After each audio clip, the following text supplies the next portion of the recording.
Welcome to the Parrot Podcast with your host, Sandra, where we talk about all things parrots. Join us for expert parrot care tips, heartwarming stories, practical advice, exciting guest interviews, and more. Whether you're a new parrot owner or a seasoned bird enthusiast, this podcast is for you.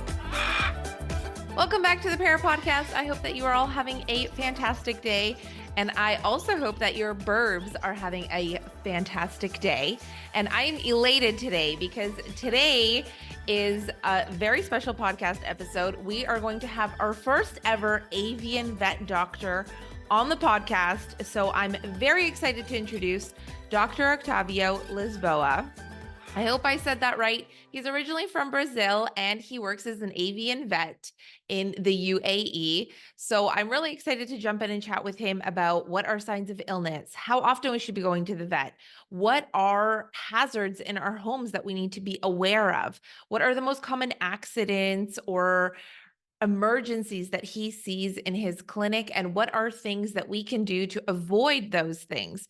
We're just going to talk about a whole range of different things. So I'm so excited to introduce Dr. Octavio Lisboa.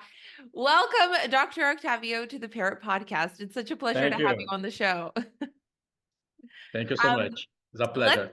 Let's start off with you letting everybody know a little bit about you, your educational background, and what you do regarding parrots. Okay. So I finished the university in 2006. In July now I'm completing 18 years working with birds. And since I started the university, my focus was only wildlife medicine. Okay. And when I started, I had birds at home all my life. My father, he loves birds. But, like a kid, I wasn't so interested in birds in that time. And I started university thinking to work with wildlife like monkeys, wildlife jobs, work in the field, in jungle, saving wildlife. And day by day during the university, I get some responsibilities in the college hospital, and I start to see that the biggest quantity of wildlife medicine inside the hospital was birds, and I was obligated to start to study about avian medicine, and I start to become in love. But this was in my last 2 years in the university. So I started to study, and I became in love and start to decide to put focus in avian medicine. But when I finished university, I was invited to work in one, how I say in English, a very big organization in Brazil about public health. They are specialists in tropical medicine. It's one of the biggest in the world about tropical medicine, and they have one farm inside where they breed monkeys. And so my first 2 years, I was divided between monkey medicine, primate medicine, and bird medicine. When I finished the research, I put focus on bird. I start to work exclusively with songbirds. In Brazil, we have a very big field for songbirds. Okay. It's not exotic birds like canaries, zebra finches. We have a big market for our native species. Okay. Brazilians, they are crazy for songbirds. There is a big field there. So my first 2 years working only with the birds, I worked only with songbirds. And I tell that the songbirds, they were my biggest school, because what I understand about avian medicine, the most difficult patient is the songbirds. Really? They are smaller. Everything is a big challenge because they are weighing around 20 grams or less.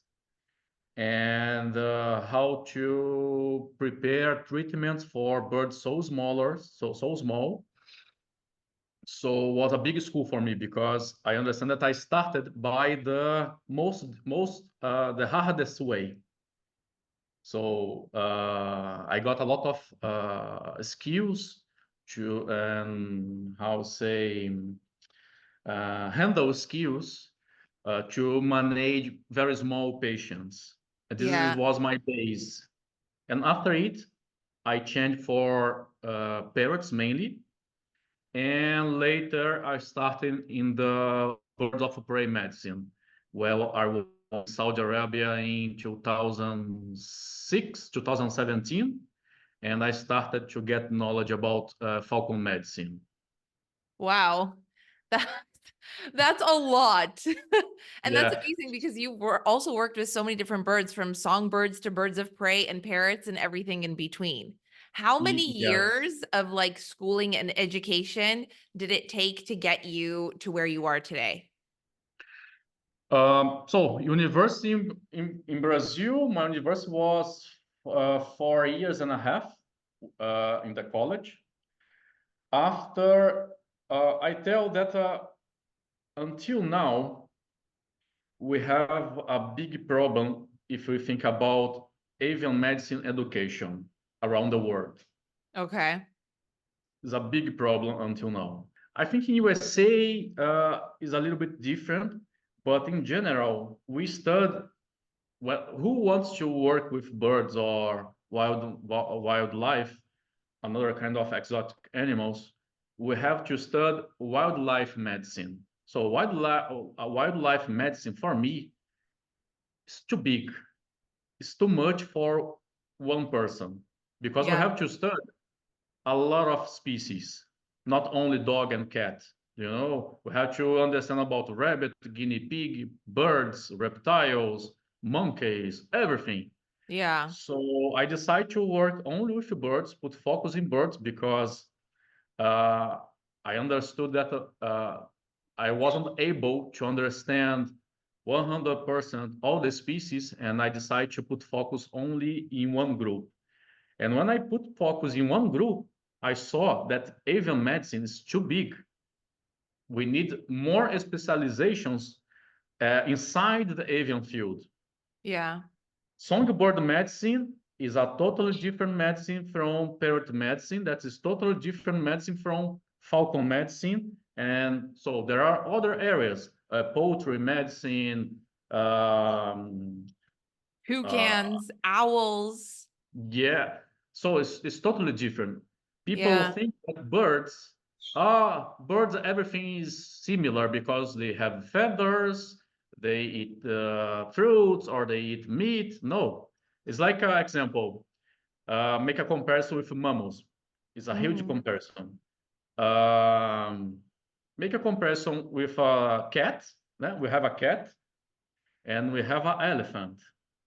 Both are mammals. Yeah. So your conure is a bird, but ostrich, eagle, they are birds also, but they Yeah. are totally different. It's the same. Exactly. It's the same comparison. Everything is different. That the medicines they are different, metabolism are different, diet is different, physiology is different. So it's a very big area. I think in the future, I don't know when we'll start to divide better the avian medicine field to get more specialists in each area. Yeah. And I really wanted to ask you that question because I wanted to highlight to everybody who's listening, like, the importance of an avian vet and just how much education goes into it, because there are a lot of areas in the world where not everybody has access to an avian vet, or there's avian vets like far and few. You have to drive 1-2 hours to the closest Yeah. one because not every city has them. And so, I think that it's really important, and this is something I talk about all the time, is to have an avian vet or find an avian vet close to you before getting a bird or once you've gotten a bird, because sometimes exotic vets, they know a lot about different animals, but they're not specializing in one type of animal, Yeah. which is what you've done. You've specialized in parrots and in birds specifically. So I really wanted to highlight that. they teach us in the university is mammal medicine, mainly dog and cat medicine. Okay, it's the base, but it's not enough for we understand about birds. Yeah. It's a totally different planet. Yeah. Totally different planet. What I know until now about birds, 90% came from books and Wow. by my blood, Yeah. Yeah. putting You focus, invested the working. time, the Yeah, desire, the passion. yeah. And I'm still learning. I Yeah. didn't stop. I'm still learning. So I completed 18 years working with birds, and every day I'm learning something new case, new different challenge here almost every day in the clinic. So I can tell properly that it's necessary to put focus in bird who wants to work with bird because it's very difficult. I'm still learning until now, you Yeah. know. I say that And on the podcast all the time too. Every single episode, I'm learning something new. Every time I talk to somebody, I learn something new. And when we have these exotic pets like parrots, we are constantly learning. We're yeah, constantly learning about them, about their health, about their diet, about what the research is showing us, what science is showing us, what vets are seeing in clinics. So let's jump into my next question, which is, can you share with us what are like early signs of something is wrong with your bird and you should go seek your avian vet as soon as possible? What are yeah, the sure. first indicators? The first tip is check the droppings every day. Mm-hmm. Every day. Okay, this should be became a behavior. So you woke up. Example, my routine here. I wake up, take a cup of coffee. I open the room, take out my birds to put them to take sun. So in Yeah. this moment, immediately I check the bottom of the cage to check the droppings every day. And Okay. now here, all my family, they are specialists. I My love it. wife, my kids, all of them, Dad, Pirulito or Sasa, because I didn't show Sasa, just a minute. Sasa is Oh, my special cucatillo. cute. A Yeah, cockatiel. yeah, Hello. she lost both legs 2 years ago. Oh my gosh. Yeah, How did she lose both her legs? she was my patient. She came Yeah. in the clinic because she hit in a ceiling fan. The ceiling fan destroyed her legs, and I did emergency. Was a nightmare. Sasa, if you want, I can tell some details. If not, we can. Yeah, yeah. Please tell me Yeah. the details and then we'll go back to droppings. Okay, Tell because me. it's a very nice history. Sasa came around 11 a.m. to the clinic in a shoes box. And the Okay. guy told me, "Ah, doctor, help me because my cucatillo hit in a ceiling fan." When I removed Sasa from the box, really, so I see emergency case every day, all the time. But when I saw Sasa, I was in shock. I took her in my hands, I put back in the cage, in the box, I closed the box. I I took around 1 minute in shock, trying to think what I can do to help this bird. Oh my I was God. in shock because I couldn't understand what was happening. Because and she had She the was accident. bleeding.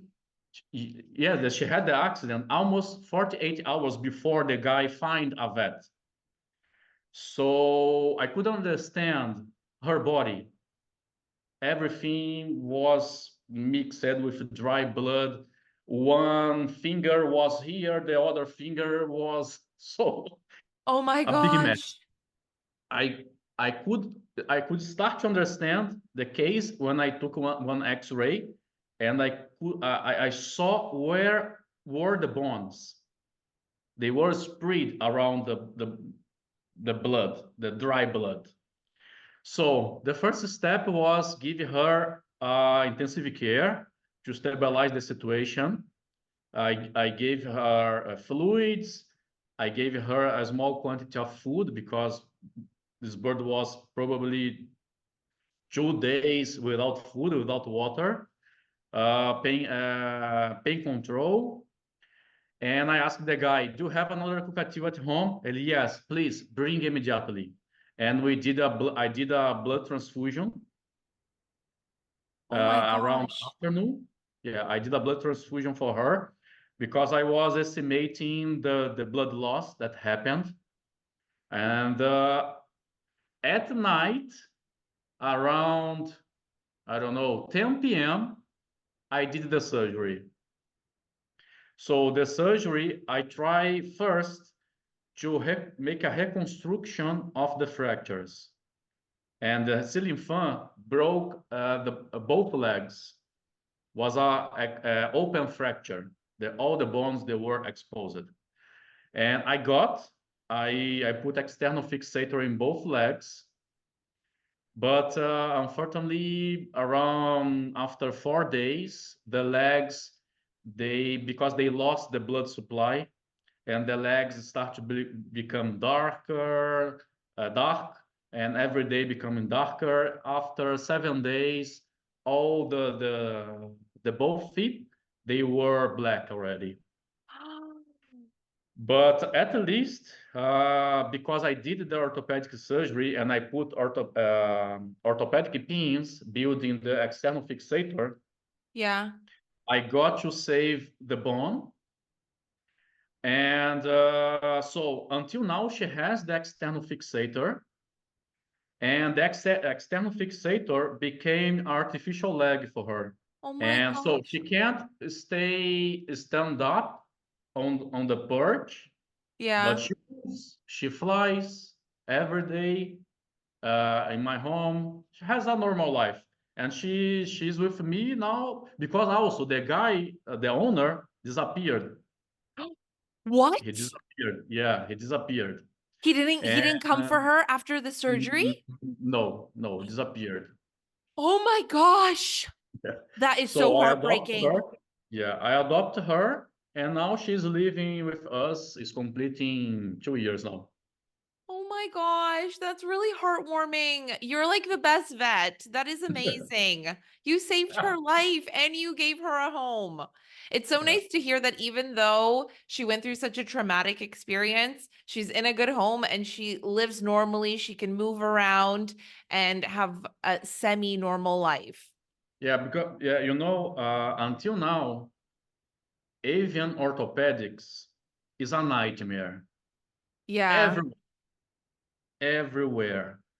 There are a very few quantity of vets able to perform in a good quality orthopedic surgery in birds until now. I can tell you purposely 99.9% of the birds with a fracture, or they will die, or they will be killed. They do euthanasia, or the bird will suffer with amputation or will suffer with a malunion fracture and had a leg or wing deformation for all his life, all its life. This is Oh the my reality gosh. today. This is the reality today. And Sasa is one more case that I like to show to prove to the people that it's possible to save them. It's possible to fix a fracture even in a small bird. Yeah. What are your like top tips for anybody who's listening to avoid fractures in your birds? What are the things that we can do that most commonly cause fractures or At broken home, bones? at home, the biggest problem is the rings. Oh, Okay. the bracelets, the ring on their foot, on their leg. Yeah. The biggest problem is some people, they put new rings in birds. Okay, closed rings. If the closed ring is able to throw the foot until the metatarsus bone, okay, Yeah. this ring, I have sure, will be able to go up until the second joint. Yeah. So the ring is flat inside the leg. Because when they are playing inside the cage and they put the leg outside the grill of the cage, when they put back, sometimes the ring becomes stuck. Oh my gosh. When they do this rotation twist, they broke the leg, mainly the tibial tarsus bone. And the biggest problem is this kind of fracture, when it's a rotation fracture, the bone don't broke in the middle. The bone will broke in a, how I say, in a ellipse. Do you know? So what is the result? Both fragments, they are very sharp. It's like a knife. Right. So, and when the bird is moving the leg, this sharp fragment start to cut everything. Oh my gosh. And in few minutes, the bird can get an open fracture. We Oh can my see gosh. because the bird anatomy, because the avian bone is empty inside. So when broke, it's like we broke one plastic tube, you Oh my know? gosh. So your recommendation is to avoid having those and instead get like a chip implant rather than having the bracelet for Yeah, identification. avoid wrong size. Okay, the wrong Okay, size. because example, most of the birds when we buy, they have their ring, but Yeah. the ring is impossible to remove, and the ring is stuck in the metatarsus bone. It's okay. There is a less chance to happen an accident. The Mia has problem her. is big rings.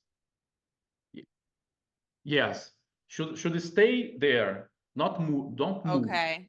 Okay? The problem is close the rings bigger that the people can put easily. So these, or example, the breeder uh, happened some problem there, and the guy forgot the time exactly to put the ring in the cheek. Right. So they have to put rings, and they will be obligated to put a bigger ring. And this is a bigger problem also. Okay. Because in like example, in 10 birds that I have tibial tarsus fracture, almost 100%, the broken leg is the leg where the ring is. Okay.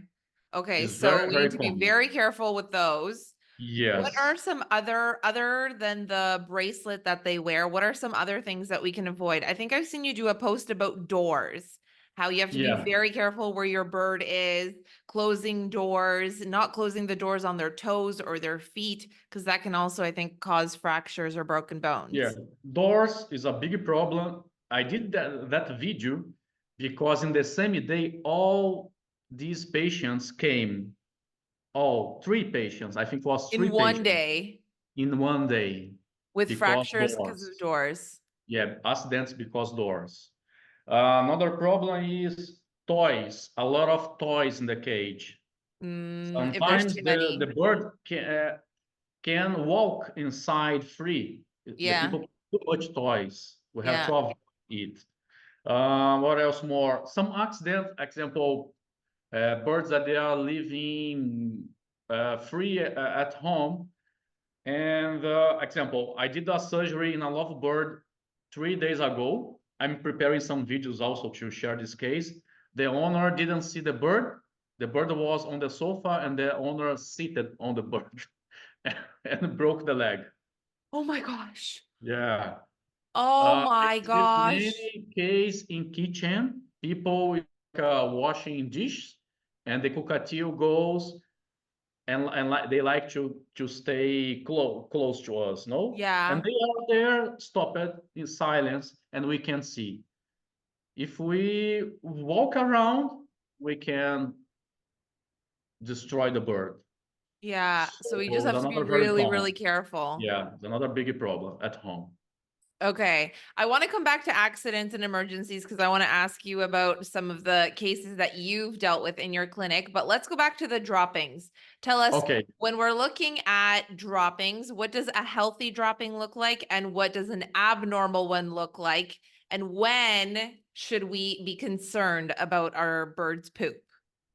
Yeah, the most important information in birds is the droppings. Okay, why? Birds, they doesn't show any sign when they are starting to become sick. Mm, This is the biggest challenge for us, and for the owners also. But if you can't and you have knowledge enough to identify some changes, you will find the problem very early. Okay, so we have to check mainly poop. You have to understand what is the normal color and what is the normal consistency. Okay, most of the birds, they have their poop, they are hard and they are cylindric. Okay, mhm. sometimes we'll see some change because some different foods, some different fruits, we Yeah. can see some change. But normally, almost every day, we have to see the same pattern. So they have to be cylindric and in a specific color. And the color will change, depends on the food. If you are giving colored pellets or if you are giving pellets without color, but you have to understand what's normal for your bird. Second, the urine, for me, is the most important detail. Also, the birds, they have a pattern about the quantity of water, the liquid urine. We have to understand a little bit about the kidney function. In birds and reptiles, they release by kidney uric acid. We mammals, we release urea. Okay? Mhm. Uric acid and urea, they came from the metabolism of the proteins. Okay. Okay?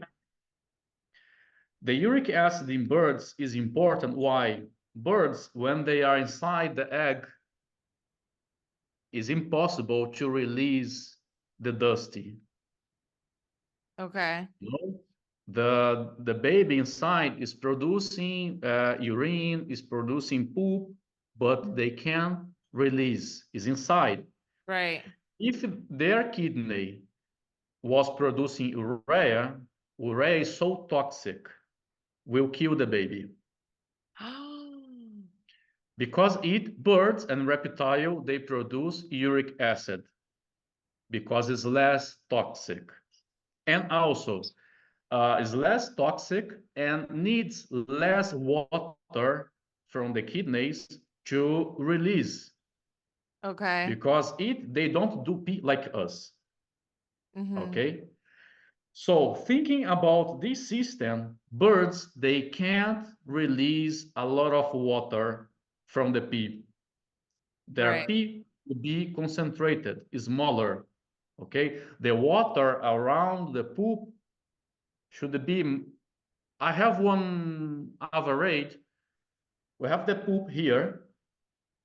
The circle around the poop, the wet circle, should be maximum another size of the poop.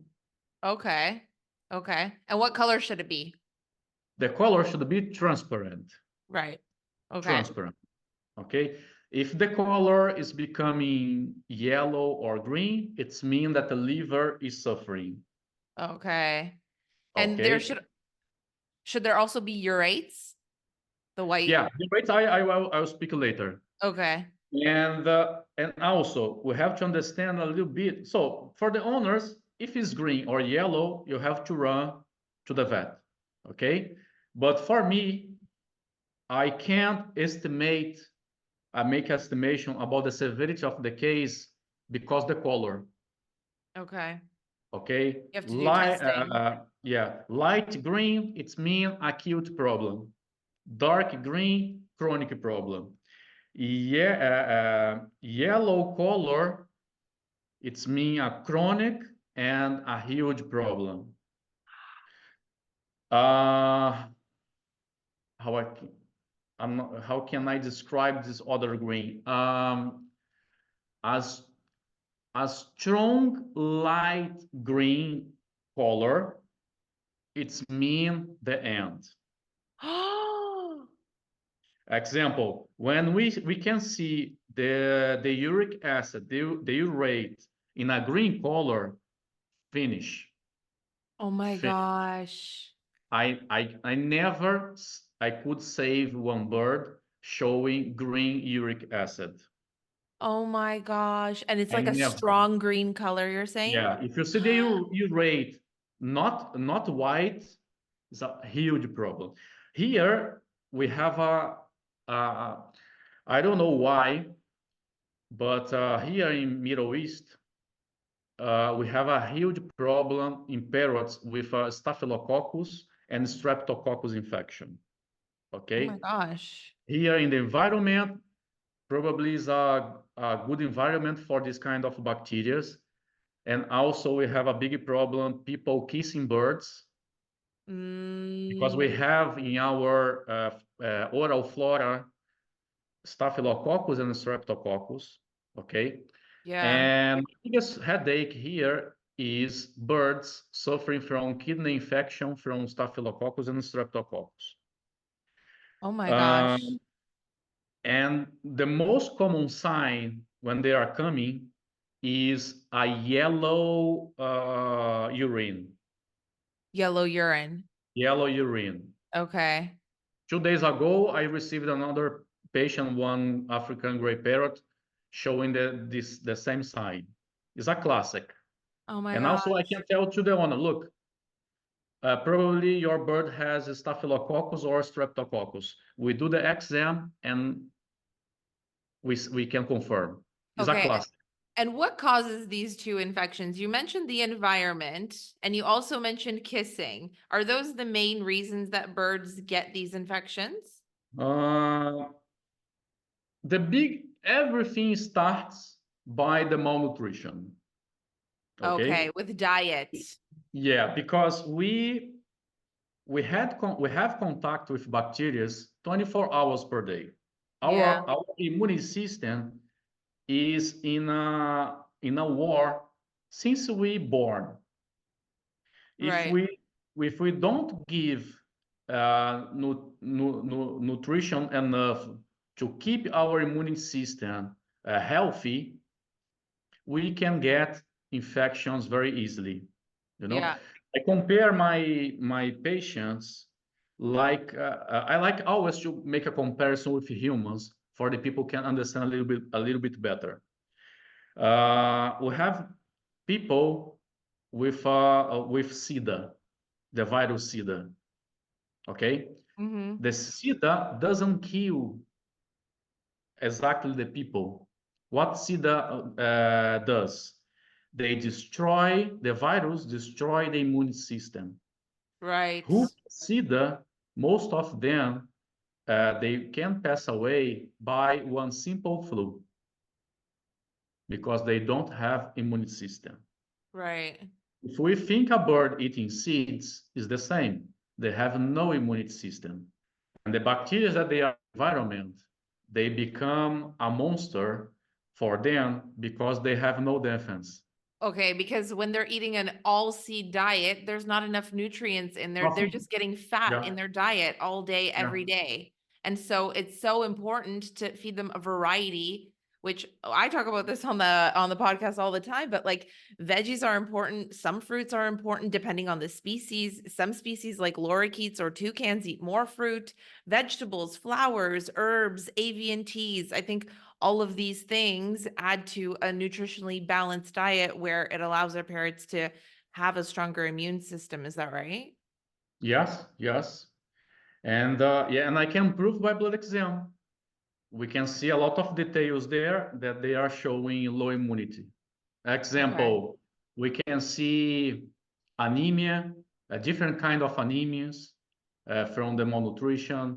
We can see a low number of leukocytes, that they are the white blood cells responsible for the defense. Sometimes I have patients, zero white blood cells, zero. Oh my gosh. Okay. So while we're on this topic, quickly tell us like what are your recommendations of like what our birds should be eating, specifically parrots, so that they can have a stronger immune system and like be healthy? Yeah. Now, what I will speak now, maybe I will make some people angry with me, Oh because no. always when we speak about diet, we have the team B, the team A, and always in my life in Brazil, I had a big war since I start to get my social media, because Yeah. people defending seeds, people speaking about a lot of bullshit, and I put one challenge for all the peoples, but all the people that they were telling that I was wrong, because I defend pellets. But why I defend pellets? Because I do blood exam You and I defend can pellets, see, so you recommend pellets. yeah, and I But can which see, pellets? yeah, I can see by blood exam a huge difference in a bird eating seeds, in a bird eating 80% of their diet eating pellets, and a bird eating 50% pellets and 50% vegetables. I Okay. And can what do you see see in the difference blood work? between these three groups. Okay. And I remember in that time in Brazil, I put a challenge for mainly for breeders that they were attacking me. And I told them, look, show me the blood test of your birds for you prove to me that you are right, that your diet is good for your birds. And I remember one day I told the guy, and I have another challenge for you. Show me results proving that the mix of seeds, they are very healthy for birds, but you have to show me a good research. Show me in books also. They are telling that mix of seeds, they are good. If you find, I put fire in my degree, in my certificate degree, I take a picture and show you I taking fire in my degree. Oh my gosh. So, Okay, so what were the results? yeah. I need to know. So Your I degree is get a lot on the of line. haters, but I start also to change the situation in Brazil in that time. Wow, amazing. Yeah, now you can see in Brazil now breeders recommending by their social media pellets. Before, no one. Was it Before, no, all seeds before? all seeds. Mm, So we speaking about pellets, I have another problem that I can see almost every day. People arrive in the clinic very proud, telling, I ask, which kind of food your bird is eating? Ah, doctor, my birds, they don't eat seeds. Okay, great, congratulations. My birds eating a very natural diet. I give organic fruits, organic vegetables, blah, blah, blah. Okay, let's do the blood exam. All, all 100% of my patients having, receiving every day a big quantity of natural diet, they are anemic. 100%. oh my gosh. Why? Because it's impossible, even with trying to give the biggest variety of vegetables, we can offer the proper quantity of nutrients. Example, apple. All parrots, they love apple. And all parrots, they eat a lot of apple. Apple has 0% of protein. Zero. Right. And sometimes is the biggest quantity of fruit, the kind of fruit that they are eating. Sometimes they eat half apple, one parrot, I don't know, one sun conure or one bird weighing around 200 grams. Mm-hmm. They can eat sometimes half apple per day or more if the people That's give crazy. a lot of fruits. So imagine we are eating half of our weight in In something that fruits. is zero protein, Yeah. so they will develop malnutrition problem also. I don't want to put the people in shock, but it's my reality, is what I see every day in the clinic. So should we incorporate more foods that have protein, like say like legumes or like, mealworms and things like that into our parrots Uh, diet? yeah, my opinion is increase the quantity of pellets. Okay. Okay, good pellets.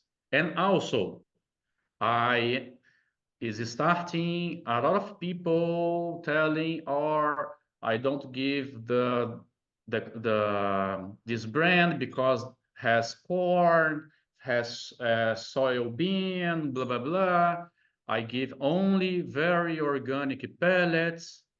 Also, I am finding problem in birds eating a very healthy organic pellets. Oh my God. Okay, okay. Tell us. I want to hear from you. Like, what pellets do you recommend? Or is it not specific brands? It's specific ingredients that we want to see in these pellets. And if you want to tell us brands, then tell us which brands you recommend. And I also want to know, what do you think about the colored pellets? Because I've heard that those are like very sugary and filled with Uh, fillers and uh, example, I prefer pellets without color, okay? okay.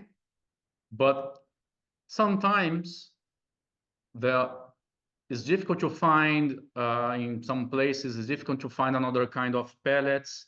Sometimes the price. Uh, Thinking in general is better the bird eats a colored pellet instead of seeds. Yeah. Okay. 100%.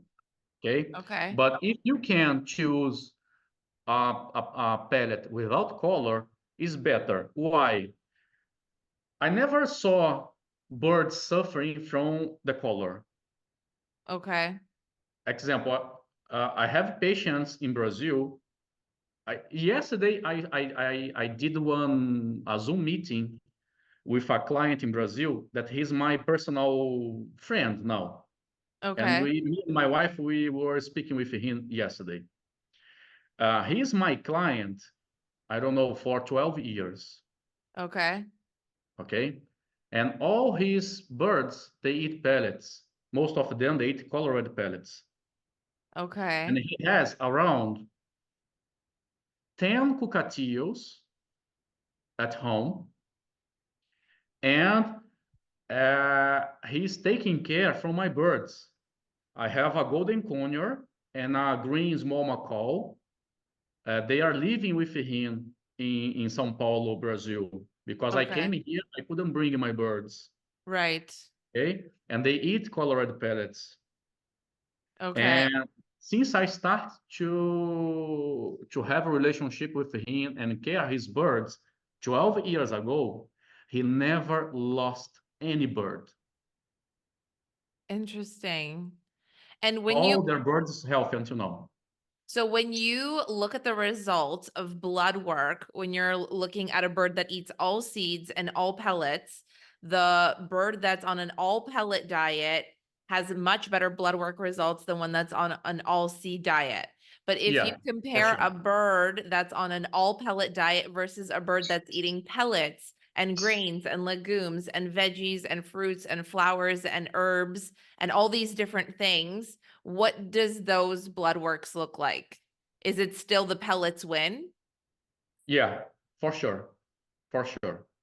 Oh my gosh. Okay, so why do you think that is? Because I know that, like, since we're talking a little bit about pellets here, I want to get your perspective because I know that with pellets, they're also heat treated. And when they go through the heat process, it takes away a lot of the nutrients, or that's what a lot of other guests have shared on the podcast.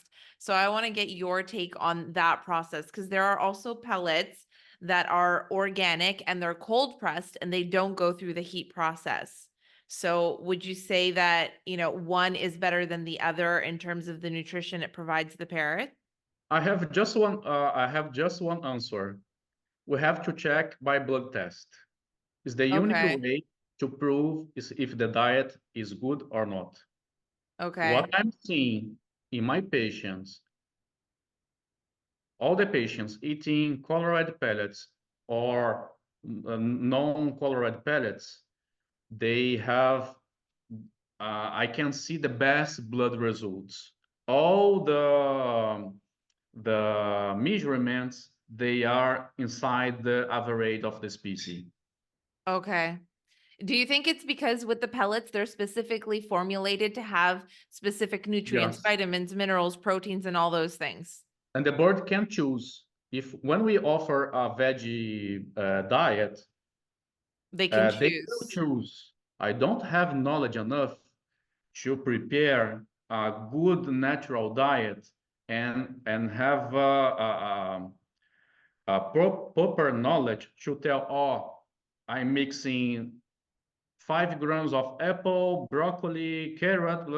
I Yeah. can have this percentage of protein, this percentage of minerals, this percentage of vitamins. Is impossible. And Uh, last question on pellets. Now, Mia eats pellets. She does. And she has different pellets. So I get mainly two different brands that I get, which is Tops and Harrison's. And I talk about this mhm. all the time. So do you think that it's also a good idea to have maybe like different types of pellets in the diet as well? Like, is that good, not No. good, okay to do? Yeah, I don't recommend because you can find some difference between the percentage of the nutrients. Okay. Example: if you are offering a premium pellet like Harrison, okay, Okay. it is premium is because can offer uh, probably almost 100% all the nutrients that the animal needs. Okay. Okay? And if we offer a premium diet, and if we start to offer something more, we can disturb the quality of the nutrition. Okay.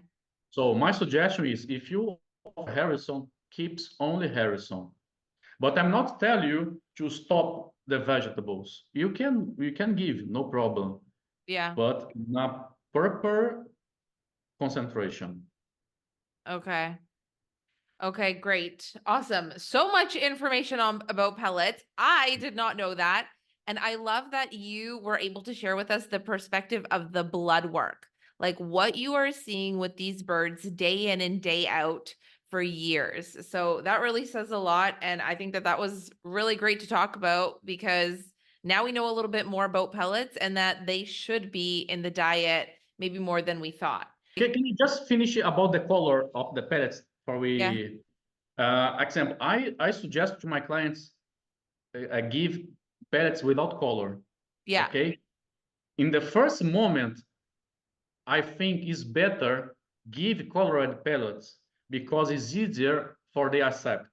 For who was eating only seeds, it's Yeah. easier by the color becomes more attractive.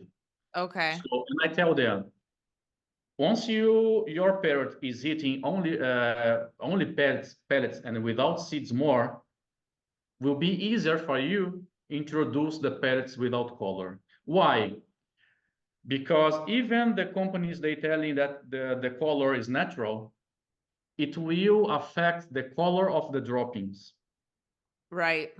Okay, and sometimes I will have difficult to identify if my bird has a biliverdinuria. It's mean green color in the urine, because Yeah. the urine sometimes becomes orange because the color. Yeah. And because I prefer pellets without color. But if the person tells me, oh, in my city I can find only colored pellets, okay, it's 1,000 times better than seeds. Okay. I Okay, also and want to, while we're talking about seeds, I also want to quickly mention like an all seed diet isn't good, but seeds are not necessarily bad because they do have like their healthy fats and things like that. So I think in small amounts and in moderation, or soaking or sprouting is healthy, but in small amounts and not the whole diet. some birds, they are addicted. If you are still offering some quantity, they'll be waiting all day to gain more seeds. So if your bird was already on an all seed diet, then it's better to just get them onto the pellets and not reintroduce as much seeds. But if there's a bird that, like, for example, Mia, from when she was basically eating since she weaned off of formula, she's had a little balance of everything. So she eats some seeds, but she eats her pellets and she eats a variety of vegetables, and she'll munch on herbs and flowers and all these different things. And every time we've gone for an avian vet checkup, I mean, she's healthy. We haven't done blood work though, so I want to ask you about blood Good. work. Mhm. Do you think that it's okay if she's eating a little bit of seeds every day, but she doesn't demonstrate that she's like addicted to them, that she's only waiting for the Mhm. seeds because she eats everything? Yeah, thinking about the nutrition, no problem. Also because we like I tell very bad things about, like example, some flour, some peanuts. But if we check the nutritional value, they have something that is interesting. Example, some flours, they have around 21% of protein. It's not Okay. bad. Yeah. Peanuts, they have high level of vitamin E. But the problem is all seeds, or I can tell better, almost all seeds that we can find in the market for birds, they have a huge bacteria and fungal contamination. Oh my. Huge, huge, Oh my gosh, that's crazy. huge. This is the problem that I tell my clients: stop seeds. Instead of seeds, I agree, nuts is much better, is much Okay. healthier, Yeah. and and don't have too much contaminations like the seeds. Uh, Okay. So nuts are better. um, I don't know if you saw in Netflix one documentary about food poisoning. I've seen a few of the documentaries on Netflix, but it's been a while. Do you remember which one it was? What is it called? I think the name is food poisoning. I think just put Okay. in Google food poisoning Netflix documentary. You'll find there. Okay. It's a very important documentary for anyone. Okay, they speak about many cases, many USA about food poisoning from vegetables, from chicken, and from peanuts. Is it this one? Poisoned? Yes, yes, Okay, this. so it's called Yes, Poisoned: The Dirty Truth About Your Food. yeah, I'm gonna watch it tonight. yeah. I suggest you. I recommend you share for all your family, all your friends. It's very important, very important. Oh my gosh. Okay, You know? great. And my biggest problem is food poisoning, food contamination. Oh my gosh. The guys here. Hello. The problem that my camera is putting focus only on me. Yeah. So I don't know if I'd like to ask you if, because I'm finishing one nutrition course, Okay. okay, an online course to teach the people how to care better their birds, Okay. about nutrition. And I was doing some research, okay, and I found research speaking about seeds for human consumption. It's not animal consumption, human Okay. consumption. And the quantity of contamination is a lot, a lot, a lot. The researchers, they were recommending other research do more tests because the concentration of contamination in human seeds for human consumption is too much than the acceptable. Oh my And the big gosh. risk is the aflatoxins, is the Yes. toxin from the fungal Those are in contamination. peanuts a lot. Peanuts, a lot, a lot. Oh, the guy is on my head here. Yeah, I see him. So, and the aflatoxin can produce cancer. Oh my gosh.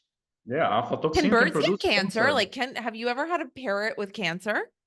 I is not so common, thanks God, but I had some case. Oh my gosh. Yeah, I had some case. Oh my gosh, that's crazy. I had one parrot that I rescued also with cancer. And what was the treatment like for a parrot with cancer? Yeah, this parrot, unfortunately, he passed away years ago. But I got to extend his lifespan for 3 years. He Wow. got one carcinoma inside the mouth,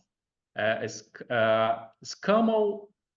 Let me remember the name. Scamal cells adenocarcinoma is a cancer. Thanks God, it's not common, but when the parrot they have cancer, is one of the most common cancer in birds, in parrots. Is this is scamal cells adenocarcinoma, and most of the parrots they develop the cancer start by here in the mouth Yeah. between the Okay. both beaks, and the cancer start to attack inside. And when he came to me, he couldn't speak more, he couldn't eat more in that time. The cancer ate half of his upper beak, and he couldn't swallow the food. Oh my gosh. And we started one radiotherapy for him in Rio with my colleague that is specialist in cancer, in animal cancer, and we got to stop the problem. We stopped the cancer, and he, after 3 months, 4 months, he start to speak again. He start to eat alone, and I got to increase his lifespan for 3 years, and he lived with me for 3 years. But in 1 month, the cancer came back and was very aggressive, and we didn't have time for nothing. Oh my gosh. And what Yeah. species was the bird? Was an Amazon parrot, a beautiful Amazon parrot. Oh my gosh. Yeah. That's crazy. But Yeah, it's amazing that you were able to extend this bird's life by 3 years. yeah, it was amazing. Yeah, Yeah, I'm glad that it's not very common, but and I don't know from where he got this cancer. Seeds, because he was eating seeds. Cigar smoke is another option. People that smoke, and the birds they are breathing this smoke every day. yeah, I'm glad that you mentioned that because I think it's something that's under mentioned a lot. And last year I did a course with an avian vet in Poland, and that was something that she had also mentioned is cigarette smoke is so dangerous for our birds, and a lot of people don't realize, especially if they're smokers. Some people even smoke at home or they'll smoke outside and then come inside, but your hair, your fingers, all still has the cigarette smell Yeah. on you. So it's very important, I think, for people to know that if you do smoke, then, you know, it is a huge hazard to our birds. Yeah, and we have to think about smoke is about the respiratory anatomy in birds, respiratory anatomy and physiology. Birds, Yes. they have 10 times bigger, if comparing with us, their respiratory capacity is 10 times bigger. 10 times bigger. They can absorb 10 times more oxygen than us, but also they can absorb 10 times more smoke than us. That's And I crazy. can see by endoscopy. I perform endoscopy Yeah. every week in the clinic, and I can see here in Middle East, the local people, they love incense at home. Oh my gosh. You know, most of the patients when I am doing endoscopies, the owner is seeing the endoscopy because I like to show them what I'm seeing. Yeah, that's And amazing. when I see the lung, I ask for some guys, do you smoke or you have incense at home? And they, oh yeah, doctor, we have incense at home. Yeah, because I can see the lungs of your bird that you have, they are breathing smoke. We can see in the lungs the pollution. We can see black dots stuck mainly in the lungs. Oh my gosh. Okay, so we know that a parrot or like avian respiratory systems are so sensitive, and they have the Yeah, lungs and then they have like the 9 air sacs. And the way that their respiratory systems are built are so that they can fly yeah, and, you know, be able to breathe properly when they're flying. Do you think that it's important for us to not only avoid having obviously smoke, incense, candles, diffusers, essential oils, and all those things in our home, but do you think it's also important to incorporate an air purifier? Because there's a huge hype. for Everyone sure. talks about having an air purifier when you have For, parrots at home. I totally agree. And also, I recommend all my clients every day to buy air purifier, mainly here, because here we have a natural pollution from the desert. Right.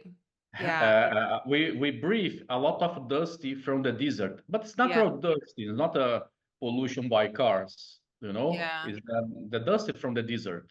Yeah. And uh, example, our life here in Middle East, when I came here, well, the first time in Saudi Arabia, I didn't understand why all the house they were all day closed. The people don't open the window. The people don't keep the doors open. It's because the dust from the desert was winter, and I slept with my window opened. Happened one thunderstorm at night. I woke up full of dust, full of In your dust home? on me, On on you? me. Yeah, Oh my on me. gosh. Did it wake you up in the night? No, I didn't. I didn't feel. All Oh, home. It's like you take one bag of I don't know with floor, and you open the floor on your house and turn on your fan. You know, that's crazy. with everything was crazy, crazy. So Oh my our life gosh. here is important. We keep all the door closed. Also, this affects too much the birds. Example, let's always I like to think about statistics. Okay, I do a lot of endoscopies for breeders here. Mainly one breeder. I have one special client. All bird that he buys to bring for his farm, he do endoscopy with me. Okay. because he wants to check if the bird is healthy or not to guarantee what he's bringing inside for his flock. And almost 90% of the birds, I will find some mild air sac infection, inflammation. Oh my Too God. much. But it's normal here. It's normal here Oh, that's crazy. because the dust is from the desert. And Yeah. parrots, they are from rainforest, tropical environment.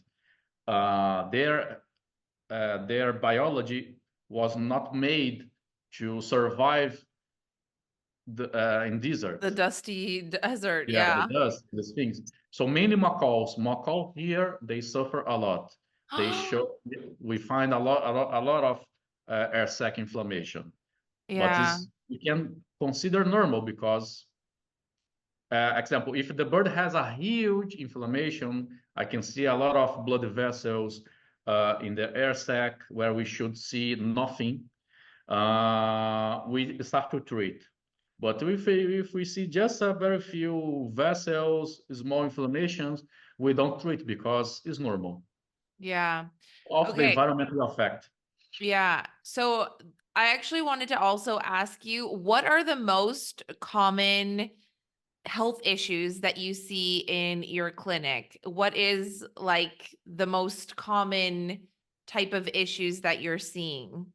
I see also here, also in Brazil, I think in everywhere, is bacterial infection is the most common.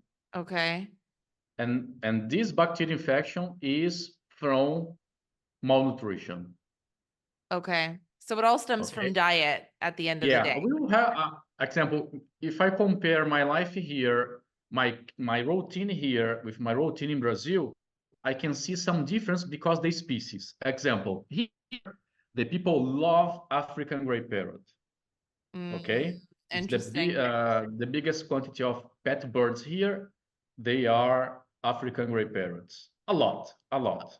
Okay. In Brazil, Amazon parrots.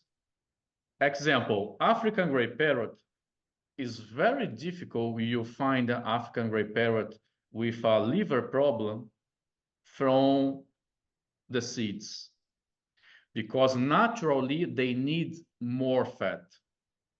Okay. Amazon parrots, no. In Brazil, we see a lot of case of liver problem from the fat. A lot, a lot.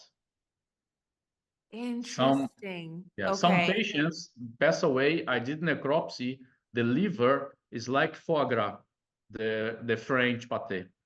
It's yellow. Oh my The liver gosh. is yellow, full fat. And in general, in your practice, have you seen like every parrot, or what is the type of parrot that like overall you see the most, or does it depend on the area? You mean the disease? About Yeah, the disease? species. What The species do you species. work with the most or see the most? Yeah, in Brazil, we have a lot of Amazon parrots and a lot of cockatiels. Oh, Too much, too much, too much. too much. Here, I don't know. I see one cockatiel per week is too much. Okay. Here they have a lot of conures. Too Oh, much. Yeah, and here there is a breeder here. He is a specialist in conures. He just breeds conures. okay. It's beautiful. A lot of species. African gray parrots, and the guys here they love macaws. Okay. Yeah. The Macaws seem quantity, to be very popular in many places. I think it's because they're so majestic and big and beautiful yeah, and their colors. Yeah. the quantity of macaws that I see here per month. In 1 month working with macaws here, I didn't had the same quantity all my life in Brazil. Oh my gosh. That is Really. quite the comparison. That's crazy. I practically I receive my calls every day. Wow. Every day. Every Wow. day. And I have to ask you, because you've worked with so many different birds and you know all the different types of parrots, do you have a favorite parrot species? I like conures. Oh, me too. Yeah, for me, they are very kind. They are silent. It's not like a song conure that can destroy your ear. Yeah. But also they are very fun, very nice birds. I love conures. I love macaws.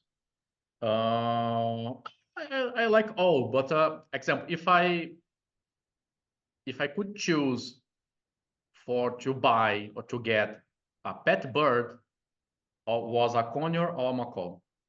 Okay. And what types of species do you find have like the least like health issues, or does that not exist? Is it just based on diet, or is there some species that are more prone to certain diseases or health issues than others? Yeah. Thinking about the seed diet, Mm, we will see some species suffering much more than other species. okay. Okay. Um, Like the African conures, gray. they suffer. Conures, they are very sensitive. Seed diet. Okay. Amazon parrots and Galacucatus, they suffer too Interesting. much. They get a lot of obesity. Okay. Obesity eating seeds. But Galacucatu and Amazon parrots a lot. Gotcha. I also wanted to go back to the poops a little bit because we were talking about infections and poops and signs of illness, and we trailed off. So I know you mentioned that, with poops, that's the first sign when our birds are ill or something's going on. And a healthy poop should be like a spaghetti noodle. Yeah, yeah. And the color depends on what their diet is and what they're eating. And there should be a transparent urine and there should be white urates. And you talked about that if the urine is like yellow or green or it's too much, then you should seek an avian vet. What about the urates? Like, do the urates also change color? Or like if the droppings turn, red, that could be a signal of internal bleeding or something. Or like if it's too watery. I get a lot of DMs sometimes of people asking me what to do with their bird because their bird is having diarrhea. And my response is always go to an avian vet. So I wanted to get your take on like if someone notices that their bird is having these abnormal droppings or diarrhea, what could that signify, or like what could it mean, and why is it so important to go see your avian vet right away? Yeah, so think about the urate. The urate should be a detail inside the droppings. A detail, Okay. okay? In a very small concentration. When we start to see a bigger concentration, and also we can take a average. When we see the uric acid in the same quantity or bigger quantity than the poop, it's mean I have sure some problems happening. We have to take care. Why? Kidney problem is a silent problem. Birds, they doesn't show. Human, they doesn't show. Dogs, they doesn't show. Kidney in anyone is silent. We can't see when the problem is starting very well. Only if we do blood checkup every month in the hospital. Okay. And example, I Staphylococcus infection. In my routine, the bacteria that attacks more, my biggest problem about kidney problem in my routine is because it's Staphylococcus and Streptococcus infection. The bacteria that we can get mainly, they can get mainly from our kisses. Okay, these both bacteria, they love to destroy kidney. I had patients where the owner was speaking about me like this: doctor, today morning my bird was talking, my bird was singing, and he was playing, and now my bird is dead. And it's happened. It's acute. They don't lose weight. They are still eating, and their kidney are destroyed inside. Oh my gosh. And there's no signs, not even with the poops? Yeah. Only by the urine, the urine, a lot of water sometimes, or Yeah. a huge concentration of uric acid. Okay.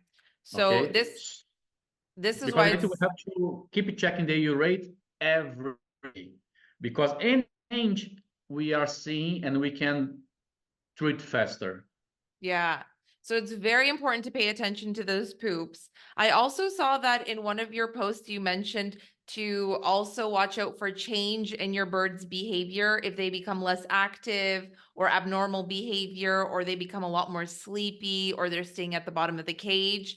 That's something to look out for. Altered feathers. They should have clean, smooth, shiny feathers. So if the feathers are ruffled or dirty or dull or have spots on them or the discoloration, that's also something to look into. And you also mentioned a loss of appetite. So they're eating quite frequently because they're pooping quite frequently. So if you notice like a reduction in appetite, then that's something to cause concern, right? Yeah. So it's very important. Keep checking the droppings. Buy one kitchen scale for we keep checking the weight of your parrot, if it's possible, every day, every week, because if they are losing weight, some problems happening, and also behavior. Something very easy and is the first sign, the eyes. Oh, So it's like us. If you have a headache, our eyes, they are like, closed. yeah, Okay, like tired eyes. yeah. Is starting some problem we can see easily by their eyes also. Their eyes should be bright, well open, like bright Clear. eyes, Yeah, yeah. clean. So if they are like closed eyes, tired eyes, something wrong is happening. After it, we can see the movement. Who is suffering is not active, so they are stopped. If the bird, example, has fever or is suffering more, they will get ruffled feathers. Why? It's a mechanism to try to don't spend energy to outside, Okay. because their body temperature is very high, 40, 42 degree. Sorry, I don't know the in Fahrenheit. Me neither. Uh, I'm Canadian, so we use Celsius. okay. Okay, great. So to keep a body in a 40, 42 degree is too much energy. They Okay. spend a lot of energy. So if they are sick, they have to keep energy to try to heal the disease. So because if they become ruffled feathers, fluffed, to try don't lose temperature to outside is another way. Yeah. While we're on the topic of all this, you mentioned kissing a few times, and I know you did a post about that. And when I saw that post, I was like, oh my gosh, because I kiss Mia all of the time, but I don't kiss her like in her mouth. And I make sure that my saliva isn't getting into her mouth or vice versa. So, because I know that saliva can be toxic, but you also mentioned in your post that not only do we have a bacteria that we can transfer to them that can be harmful to them and toxic and, cause all these infections, but birds can also be carriers of diseases that can be transferred from them to us. Is that right? Yes, yes. Yeah, so we need to be very careful. And I know that sometimes it's so hard to not kiss our birds because they're so cute and adorable, but we have to be like very mindful. I always make sure like it's in the head neck area where I know like she can't reach, because that's where, she always asks me for help. So yeah, just a good note Yeah, for everybody to remember. I know that is a very, very difficult topic for we speak. Most of the people they reject this Yeah.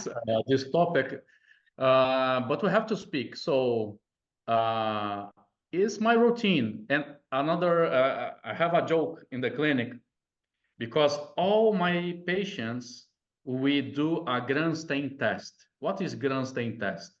Is a test where we collect sample from the crop, from the mouth.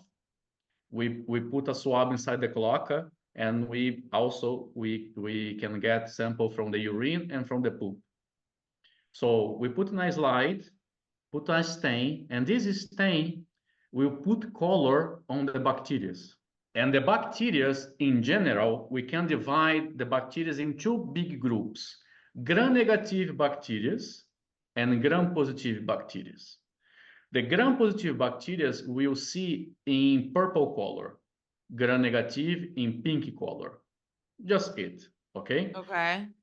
Birds, their natural bacterial flora in gut flora, in crop flora, mouth flora should be 100% theoretically gram-positive bacteria in purple color. Okay. And also we have a average about the quantity and the kind of species. Each bacteria, there is a shape, okay? Yeah. And by this first test, I can see how is the bacterial flora. If there is a big quantity of bacteria, if there is yeast, I can make an estimation, okay? And I can see by the microscope who is receiving kisses. Interesting. Sometimes I don't speak. After my exam, my test, I speak with my client. Are you kissing your bird? And they, how do you know? Look at the microscope. Your bacteria, they are there. Oh my gosh, I have to stop kissing Mia. And you told me that you don't kiss next to the beak in other areas. The problem is your bird is cleaning itself all the time. Right. And he's carrying his feathers around all body. So anywhere are you kissing, he is cleaning. And Right. he's eating the bacteria. But I have a question, because if we focus on head and neck, parrots always preen each other, or they ask for help on their head and neck area because that's where they can't necessarily reach. So Yeah, but many conures, they love with their to scratch claws. their heads. And Yeah. they scratch their heads after they do it. They, Oh my gosh, that's it, Mia. No more kisses. Look, in this documentary, the poisoning, they did a test. They did a test with a piece of chicken, okay? I don't chicken meat, and they This chicken? yeah, and they put one material in the meat where you can see only by a special color, by a special light. Okay. And they gave like a simulation, a contamination simulation, okay? And they put this material on the meat, and they gave the meat for one person to cook, okay? Yeah. And they did a simulation about salmonella contamination. Okay. So they gave this meat for the person cook to prepare, and the person was all the time in the kitchen cooking. So after when she finished to cook the meat, they closed the light and they opened the special light. You could see this material around all the kitchen, everywhere. When this person touch after cook, she sprayed the material. So if the meat was contaminated by salmonella, all her kitchen was contaminated by salmonella. Oh my gosh. And that's the This thing is with bacteria, is it spreads and you can't see it. we can see. It's like COVID. Why all the world got COVID very fast? We It's can't see because it.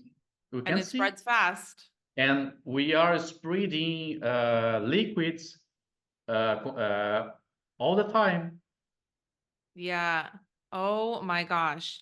Yeah, that's really interesting and also a good message and reminder for all of us that are kissing our birds that we need to dial that back, because even though, I thought, for example, if I'm kissing her on her head, then, that bacteria is not there, but it could still very well be there. So we need to be very, very mindful of that.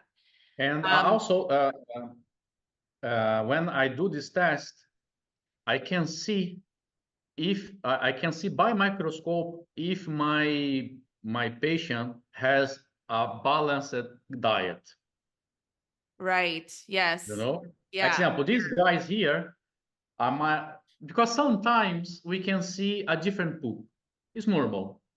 Example, your bird sometimes they do a poop with more water. Is that because I've seen people ask about this, and if their birds are eating more fruit, does that mean like it could be more watery when they're eating more Yeah, fruit? it will affect.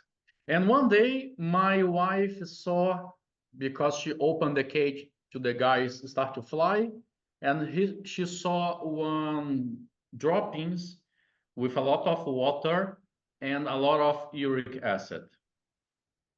And she took a picture, sent to me, and look how someone at home is having problem. I said, okay, take the guys, bring to me, I'll do the test. I did the test to my both birds, and I could prove that was normal. It was just that day he did more pee. Okay. So it But by happens. But if it's microscope, regular, it's a yeah, problem. yeah. But I could see that the diet that I'm giving them is giving them a good help to keep a good bacterial flora. Okay. And you have two birds at home, right? The cockatiel Yeah, and the lovebird. yeah. Here I Okay. have to. So since we're on this topic, I also wanted to ask you, when it comes to avian vet visits, how often do you recommend people go for an avian vet checkup? And what testing should we be doing every time we're going? Yeah, So with okay, sorry. well, I was just gonna say, with Mia, we go twice a year and we get her poop checked. They do the Perfect. microscope checking and they check her out and everything, but she's never had blood work. And the last time we were we were going to do blood work, but they didn't have thin enough needles to put in that needle in her neck. So they were going to order needles so that the next time we go, we do it. But I'm so scared. So tell Yeah, us everything. it's perfect. I recommend 2 times per year. Okay. Why? Amazing. Because birds, they have more contact with bacteria than us. They are all the time playing with some dirty. Many birds that are living free at home. Yeah. Uh, They we put arrive at everything in their home. mouth like a child. Yeah, like also another tip: keep your shoes outside. Yeah, because it spreads bacteria all over your floor. Example: you are outside and you didn't see, and you are walking on a street pigeon poop with Bacteria. chlamydia, with Newcastle disease, with salmonella, with aspergillus, cryptococcus, a lot of Anything. combination. And Yeah. some poop is stuck in your foot sole, in your shoe sole. Yeah. Is you are walking, is becoming dry. You come inside, start your shoes, start to release this material on your house. And Yeah. your Especially if you're walking on the floors and then your parrot flies down to the floor and walks on the floor, bam, bacteria, exposure. and and mainly if you have cockatiel, because it's natural. Yeah. They are Foraging on the ground, cockatoos and cockatiels, right? yeah, they Yeah. have natural behavior. So it's more example. It's very hard to say it. My biggest problem with cockatiels is the cockatiel that has a very good life at home, Mm. because they are all the time free at home. because all the time they are searching something, they try, so all the Yeah. time they are getting contamination. Yeah. I'm so specific with this kind of stuff because I also love to watch and like research a lot of like science stuff, and I'm very aware of like parasites and bacteria, and that they're everywhere and they're in our microbiome and they're inside of us and we are hosts for them and we can't see them, so we have to be like very aware of that. And even like with our dog, like we take our dog for a walk several times a day. After every walk, I clean his paws.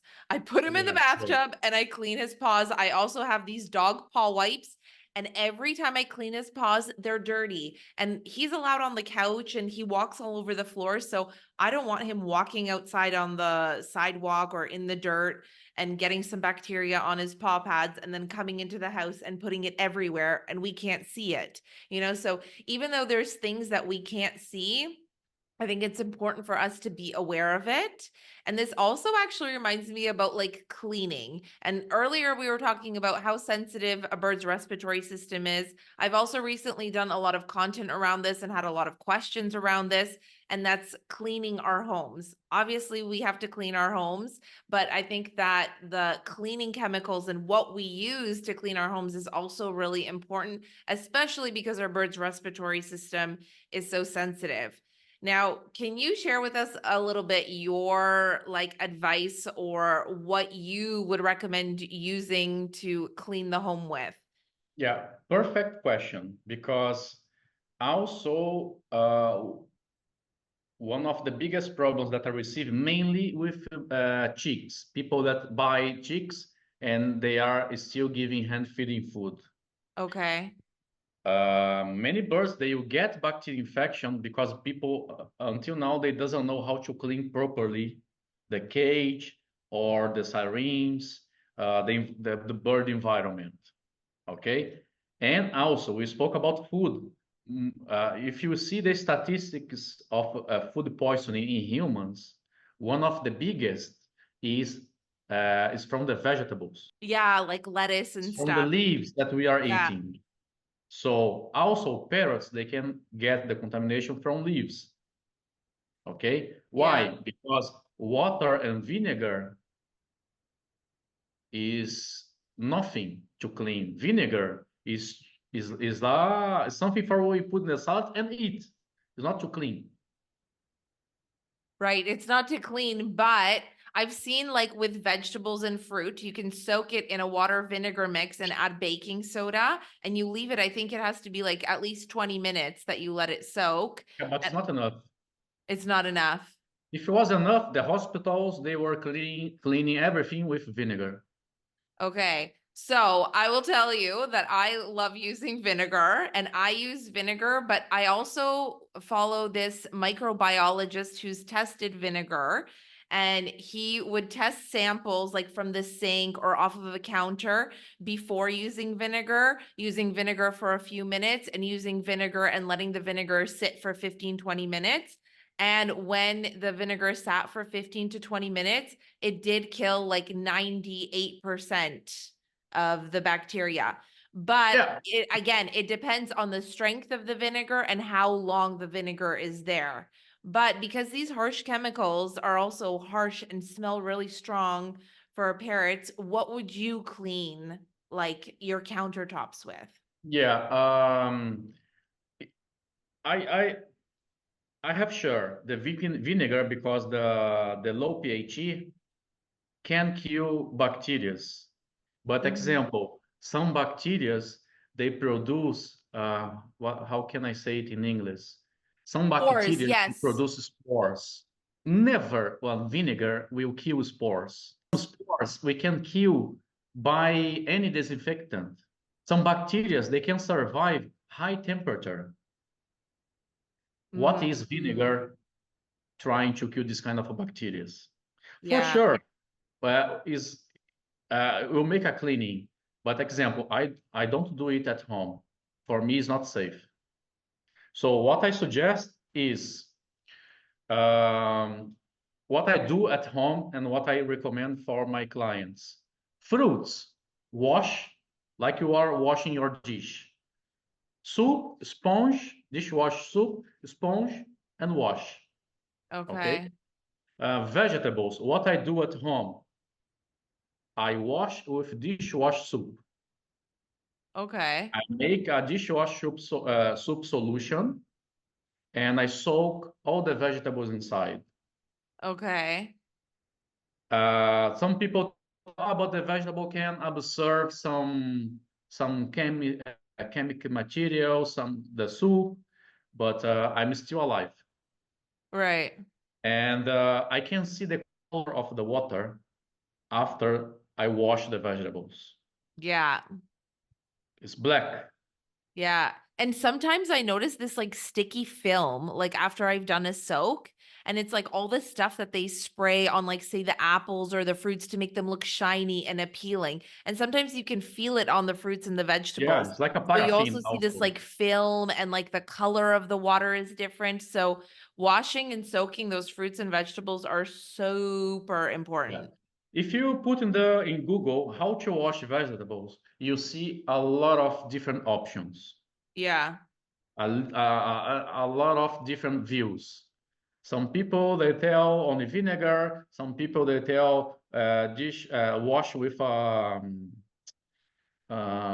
like Clorox. What the name the chemistry is? Bleach? Bleach. Okay. Don't do it in bleach, please. Yeah, there is a safe concentration. There is a safe concentration of bleach inside the water that is recommended by specialists to make the disinfectation of food. It's Okay. safe. In Okay. But a Brazil, very small amount, I think. no, it's very small amount. You Yeah. know, in Brazil, in some areas, the government recommend you put some drops in the water, your home water reservoir Okay. to Interesting. kill bacteria. Wow. Um, okay, so we talked about cleaning fruits and vegetables. What about like your home? What products would you use that are like safe for parrots to clean your home? Yeah. Countertops, floors. We have to think that the cleaning, there are some stages, some steps. The first step is the chemical and the mechanic cleaning. What it's mean? You have to use water, soap, and a brush, a sponge, a brush, something help to clean. Why? Because the organic dirty that is glued in the perch, in the cage, everywhere, if you don't remove this organic dirty, the disinfectant can't work because Right. there is a barrier between the perch and the poop or the food, the dry food. Right. So the disinfectant is here trying to kill the bacteria that are between the dirty and the purge example and can affect. Yeah. Okay. So we have to wash to remove mechanically and use the soup to remove all the organic dirty. After, we have to use the disinfectant. Okay, what I suggest is animal disinfectant, the same disinfectant that we use in the clinic to keep the Okay. environment safe. So, like, for example, for your bird stuff. So, this is what I do for Mia. I do like warm, soapy water, and I use the dishwash soap, and I buy one that's like, oh, eco-friendly. And then I wash everything with a sponge with that. And then once it's rinsed down and dry, I spray everything with F10, which is the avian disinfectant. Perfect. Is what I use here also. Okay, great. When my children they were baby, Yeah. because they were starting to walk. In Brazil, we don't use F10, but we have similars. Okay. Okay. Yeah. I was using at home after cleaning my living room, I was spreading like F10 is another name in Brazil. I was spreading the floor and making the cleaning. Okay. Okay, awesome. We're gonna wrap things up very soon because we've been chatting for almost 2 hours, and this is such an informative chat. I love it. I just wanted to also ask you, what are the most like unexpected emergencies that you've ever had with parrots? And what would you say are like the biggest home hazards? Like, what are things that people might not think about that is a hazard in your home to your bird? The biggest problem and the most difficult problem to treat is heavy metal poisoning. Oh, yeah, It's heavy a metals, and nightmare. they're everywhere. It's a nightmare. It's a nightmare because there is a very few medicines, specific medicines that we can block Administer. block the poisoning. Like example, I use calcium EDTA. Without calcium EDTA, I can't save my patient. Oh my gosh, that's crazy. So, Thanks God I have here. yeah. So, Thanks what God are things that might cause heavy metal toxicity in your birds at home? Metal particles from jewelry, from example. I had has one video in my Instagram about one heavy metal With the poisoning. backpack, the Yes, African gray. yes. Example, he George. was playing with this ring from the air entrance, and Yeah. he bite destroyed and he swallowed. And so was necessary start the heavy metal treatment, and also was a big challenge to remove the particles inside. Yeah, I saw that video. That looked You very know, tedious to it's remove those. very hard when we have this problem because the anatomy of the stomach is not easy. So we have to make some difficult procedures to wash the animal to try to remove. Sometimes we are not able to take out from the endoscopy because the bird is too small.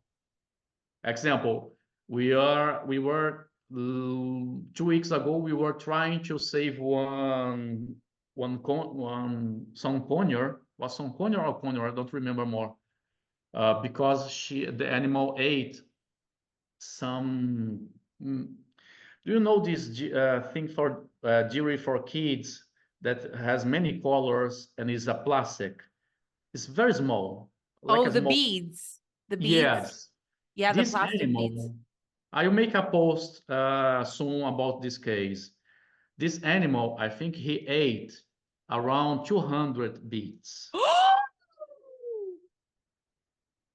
Oh my gosh. And what Yeah, happened? crazy. Also, the animal had a huge malnutrition problem. All his bones was bent because the low calcium. The bird also got a general infection, and so we were doing a checkup for him.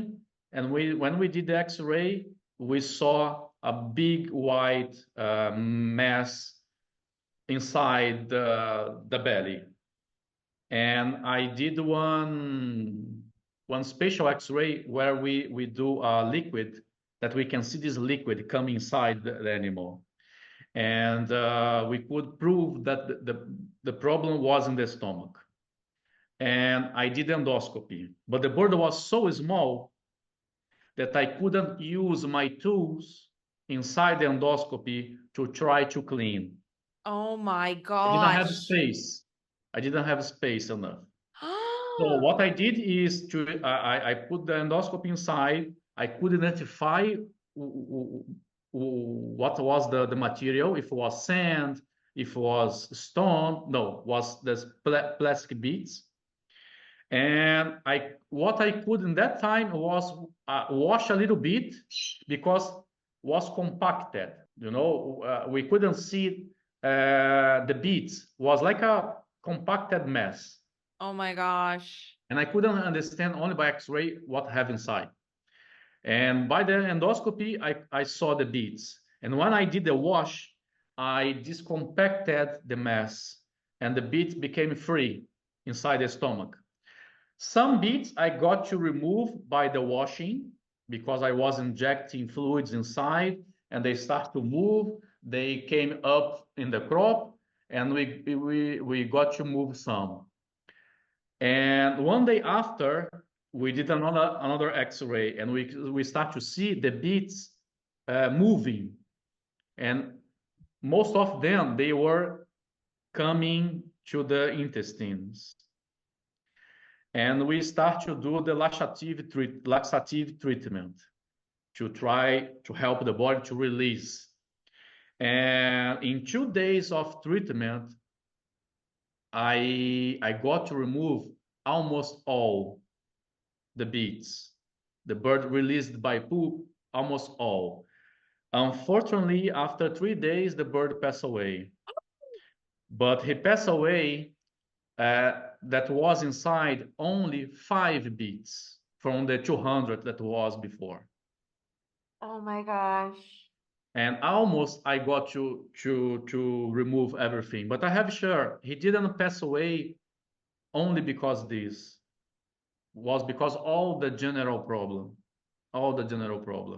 But example, I was telling the owner, imagine these beads inside the digestive system having contact, scratching the mucosa. So I have sure the animal was suffering for pain. The mucosa damage was absorbing bacteria to inside. A nightmare. Yeah. But we got to save. But Oh my always gosh. important to keep the birds far from any kind of risk for they Yeah. swallow these things. I'm really glad that you shared this story because I think that it is a really good reminder for everybody that we have to supervise our birds. Like we have to be watching what they're doing, especially when they're out of the cage, especially if they're free in our homes. And we have to also bird proof and bird safe our homes and be aware of these things. Like sometimes even makeup or like sunscreen has lead and zinc in it. And you put that on your face. You have to be aware of that with your birds. You Yeah, have to be medicine. aware of the metals that are out in your home that they might lick.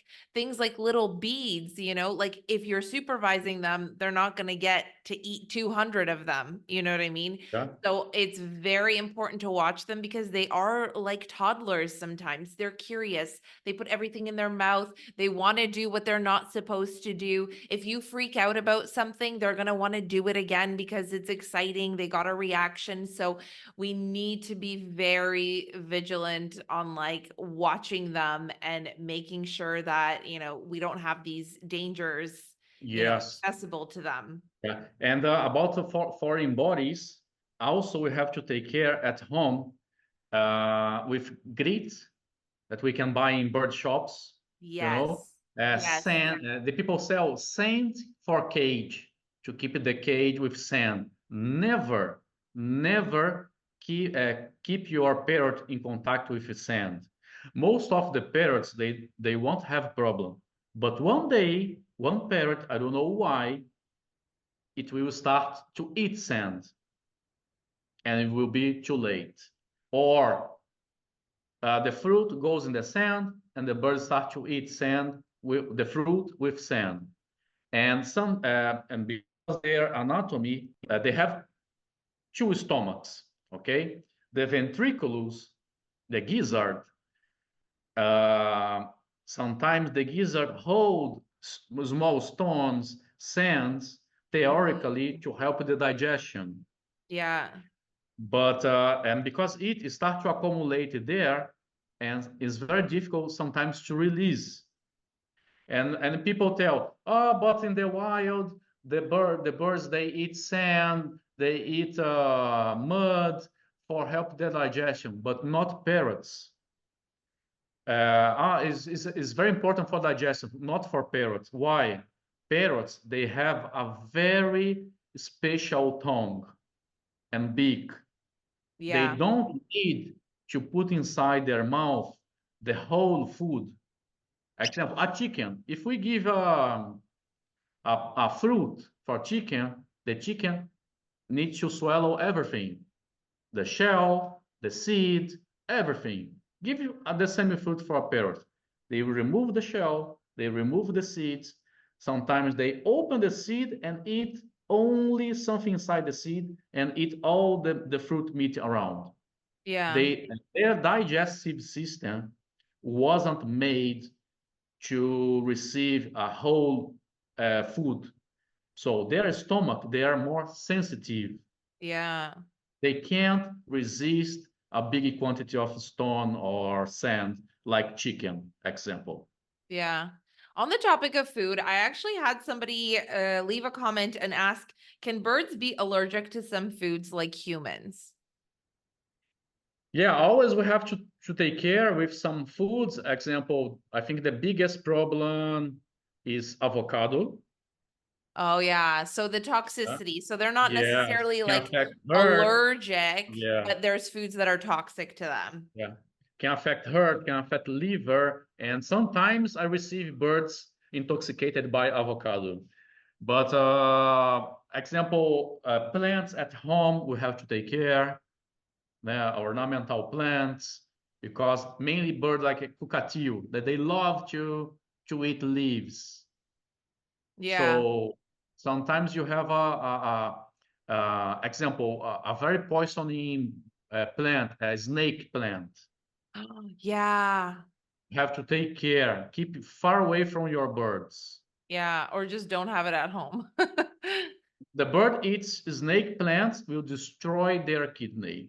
Oh my gosh, that's crazy. Yeah, we have Yeah. to, that's another thing. We have to also be very mindful. And we've talked about so many things today, like don't have candles, don't have incense, don't be a cigarette smoker at home, be careful of the heavy metals that you have at home and all these different things, what they're eating. And there's just so many things when it comes to parrots that we need to be aware of and what a lifestyle change it is if we have parrots at home.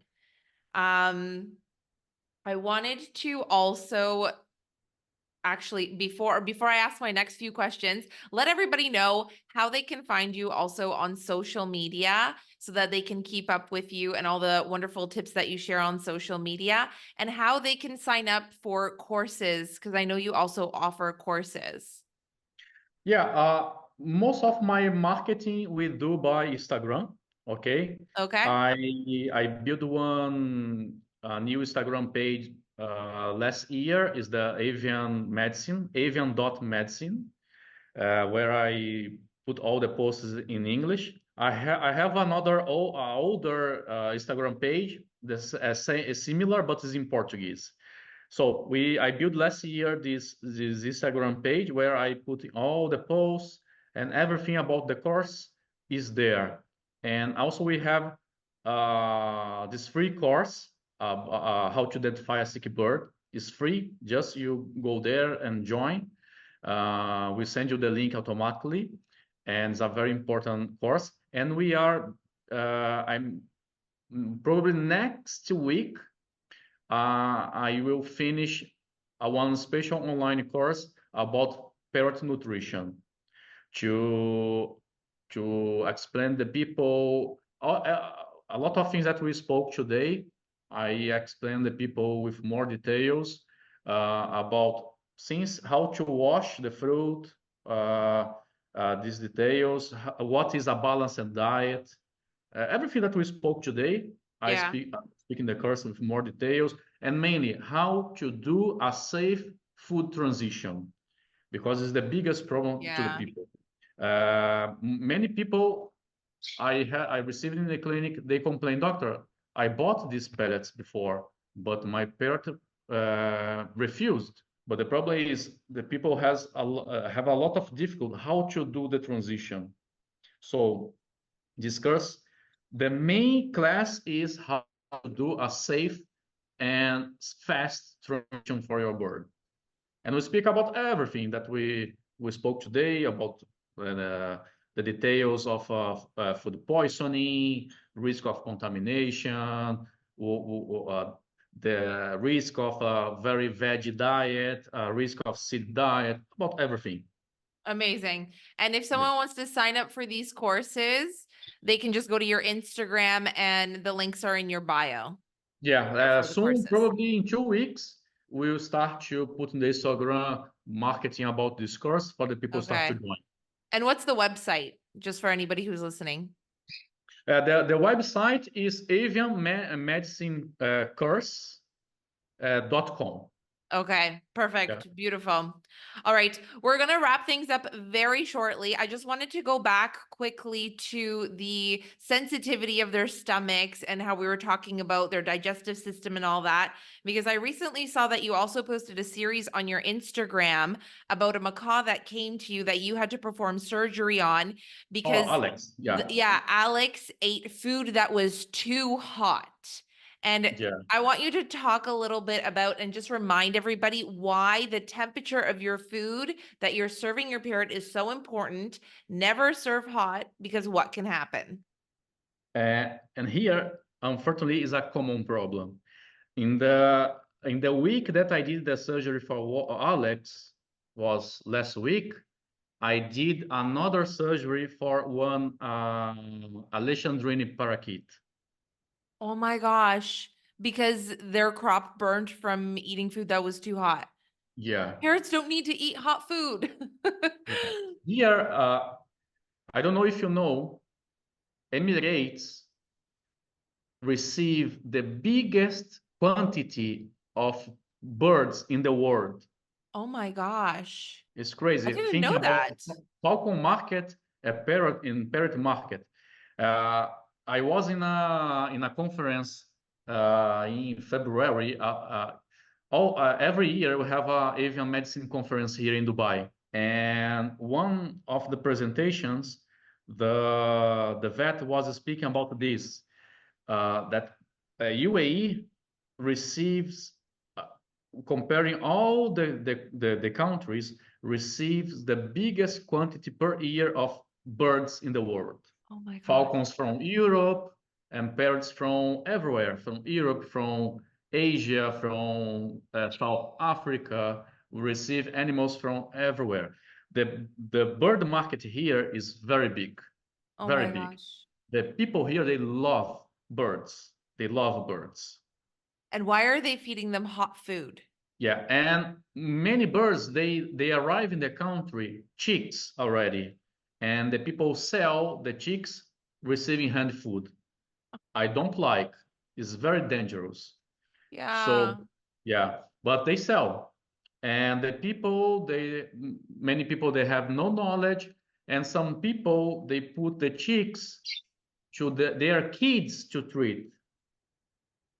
Oh my And imagine you gosh. one kid with 8 years old, they don't have responsibility enough to check the temperature and all these details, you know? Yeah. Example, this Alexandrine parakeet happened it.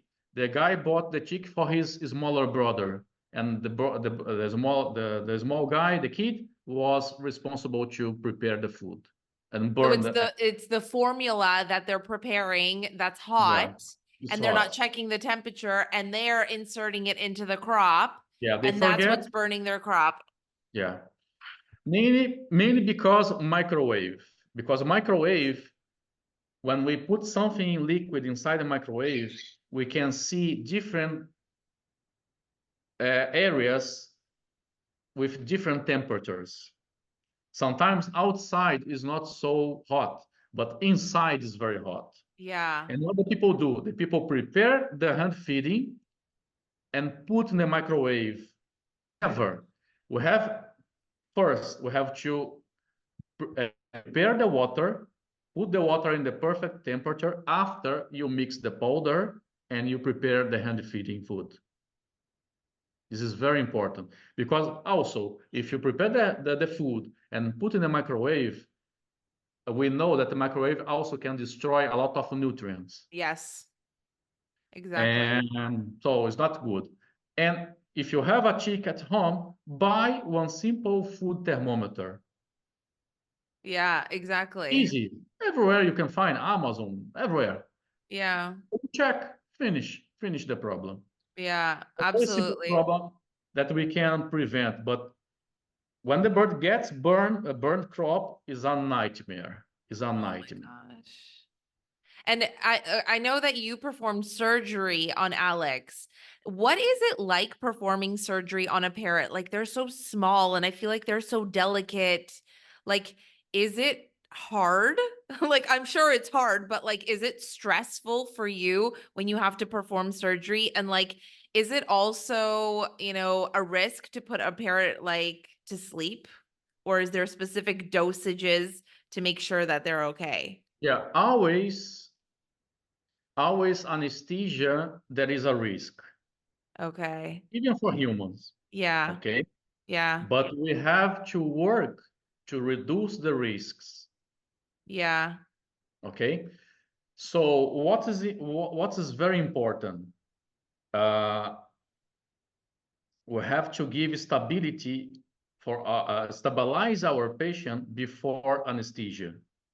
Okay, we have to have sure if the bird is hydrated, well hydrated, is receiving food properly. Also, if we did the proper fasting before the anesthesia, there is a lot of things. Temperature, birds is crucial. We Yeah. have to keep the same body temperature during all the anesthesia. We have to check fluids. We have to prevent a fluid deficit during the anesthesia, during the surgery. But we have big challenges.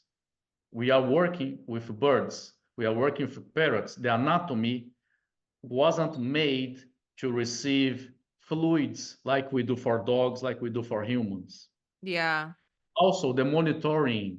Yeah. I see you have this big screen. You're monitoring everything. Yeah, for macaws, for me, I love to work with macaws because I can monitor almost everything. Yeah. But a budgie, Really I can't small. I can't monitor him. I can check only the temperature. If I check the oximeter, the alligator of the oximeter is so strong that cut the circulation of the foot Oh my and stop gosh. the blood circulation, and I can get information. And in small birds is a bigger challenge. But Yeah. if we try to prevent before the anesthesia all the details that we can get a problem during anesthesia, we can make a safer anesthesia. Okay, Okay. Yeah. So there's lots but to prepare. sometimes, example, I lost very few birds in my life during surgery or during anesthesia. Very few. Okay. But That's unfortunately, great. example, last week I lost one patient. Was a budgie. We were treating a deep wound that he got in the joint by other budgie bite him, and this wound was exposing the bone and was so big that was impossible to close alone. But the bird was fine. The bird was eating Harrison, having a good diet, Yeah. was not is not showing nothing. But I did the procedure to close the wound. The procedure took 7 minutes. The bird had a heart stroke. We couldn't do nothing. And what I want to I'm trying to explain. Yeah. Uh, the anesthesia that I do is safe. Mm-hmm. But the problem is some animals is impossible to check some problems. Right. Example, if this bird was by this infection, he got a cardiac infection, and his heart was suffering by this infection. How I can discover? Yeah. I do a ECG, it's impossible. Yeah. I have sure I lost this patient because this patient had some problem that was impossible to identify. Example, I'm preparing on a new post. I did one orthopedic surgery for one lovebird a few days ago, like my lovebird. Yeah.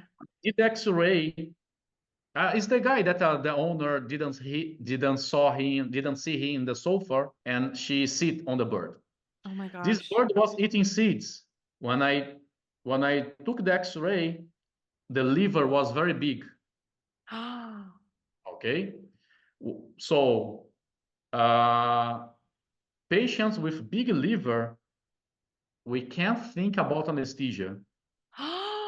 But how I will fix the fracture without anesthesia was necessary to do the surgery.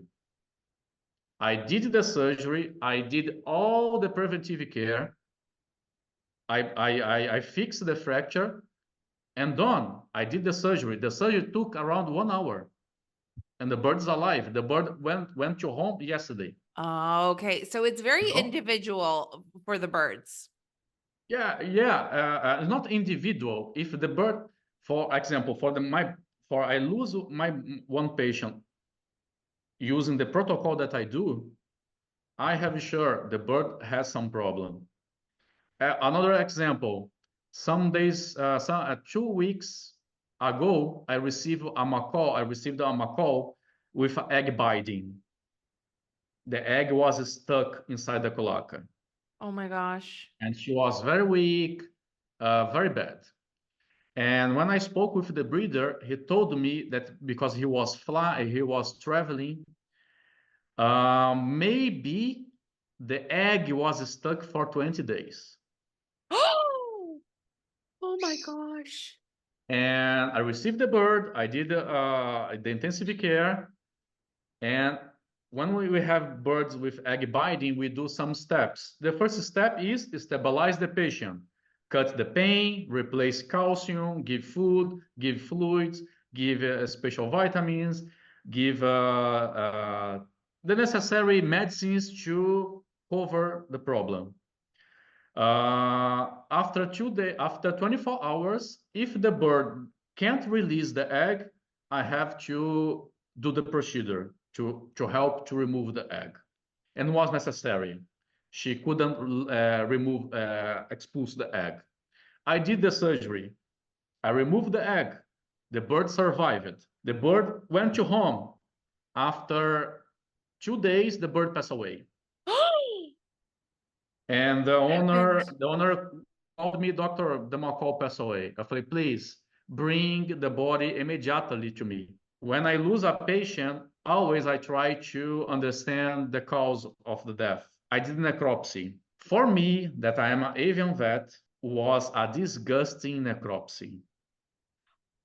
Disgusting. Tell us, Disgusting. what was in there? What did you see? I never saw so horrible situation in my life. I couldn't understand how this bird survived a surgical procedure. The liver was destroyed. The kidney was compressed by the egg. The air sacs, all the air sacs were full of pus, full of white secretion. The bird was a full infection. The intestines were inflamed. So I never saw one situation like this patient showed me. And the Oh, bird survived my anesthesia, yeah. survived the surgery. So Wow. it's mean that the protocol that we do in the clinic gives we try to give all the bases to offer a safe anesthesia. And for one bird pass away in 7 minutes in a simple procedure, today I have experience enough to tell this bird had some huge problem inside that we couldn't see. Yeah, absolutely. Okay. So that brings me back to wanting, I don't think we finished answering the question of going for checkups. We should go twice a year, but what should we be getting checked every time we go to the avian vet? Okay, yeah. Too much topics we start to Yeah. forget. So my suggestion, take your bird 2 times per year, if it's possible. The exams, for me, the most important exams is the Grunstein test, for we check how is the bacterial flora inside. Okay, Mhm. it's a very simple test, very fast test. Takes to check one bird, it took 5 minutes Yeah. And to that's prepare. the fecal matter and the swab inside the Yeah, beak. yeah, it's very fast. Blood exam is very important because Okay. without blood exam, I don't know how is my patient. I was going to ask, with the blood exam, can you do it with a bird that's awake, or do you have to use anesthesia? For all the parrots, I don't do anesthesia. Okay. I take blood without anesthesia. Okay. And it's easy to do even if it's like a small conure versus a big macaw. There is a big concern. Also, birds, they are a big challenge for many vets how to handle the bird. Very difficult until now how to handle birds. Yeah, how to hold them. Yeah. Example, I have a presential course where I teach vets, veterinarian students, how to take blood. The percentage of people that can take easily is very small percentage because needs That makes because me nervous.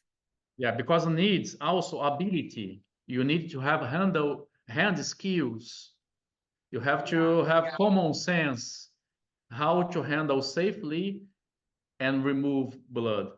Thanks God, I have these skills and I can take blood easily from any species, any size, since a finch until a macaw. And I try in my course the people how to because I tell my students, doesn't matter where you did your university. If you did veterinary college in the best university in the world or in the worst, but you don't know how to handle your patient, how to make a physical restraint in your patient.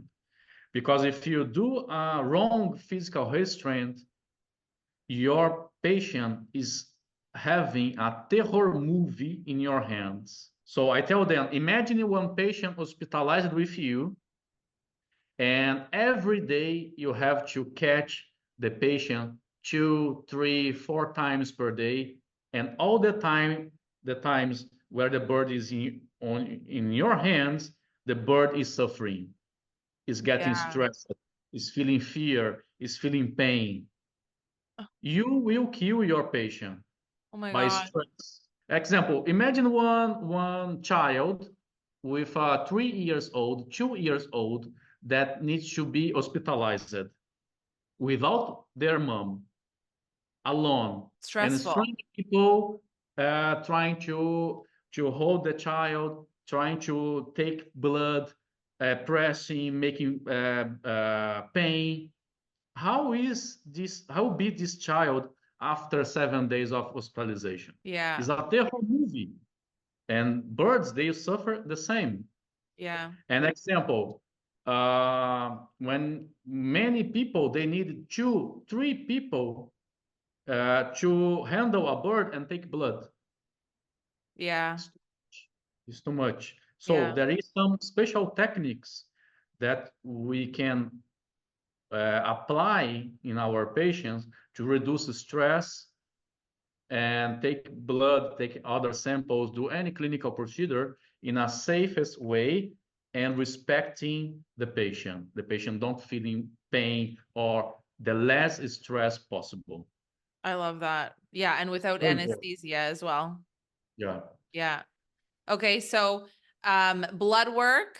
the swab test, and is there any other test that you recommend Yeah, doing? and the virus test also is important, the PCR test. Yeah. And chlamydia test is very important. Chlamydia, circovirus, bornavirus, adenovirus, all these main viruses also always is important because until now we don't have vaccine. Yeah. So it's important we keep checking, doing the tests to confirm if the bird has something. And Okay. and also my biggest concern is about chlamydia also. It's very dangerous and it's very common. The people have no Oh, idea. Have no idea. interesting. Chlamydia is very dangerous because it's a silent disease also. All the signs that we can see in a bird with chlamydia, most of the time is from a secondary infection. Diarrhea, eye infection, respiratory infection. It's not only the chlamydia that is doing the trouble. Oh my gosh. So it's Yes. almost always with another infection. Yeah, because chlamydia is an intracellular bacteria. We can't see the chlamydia in the microscope. Yeah.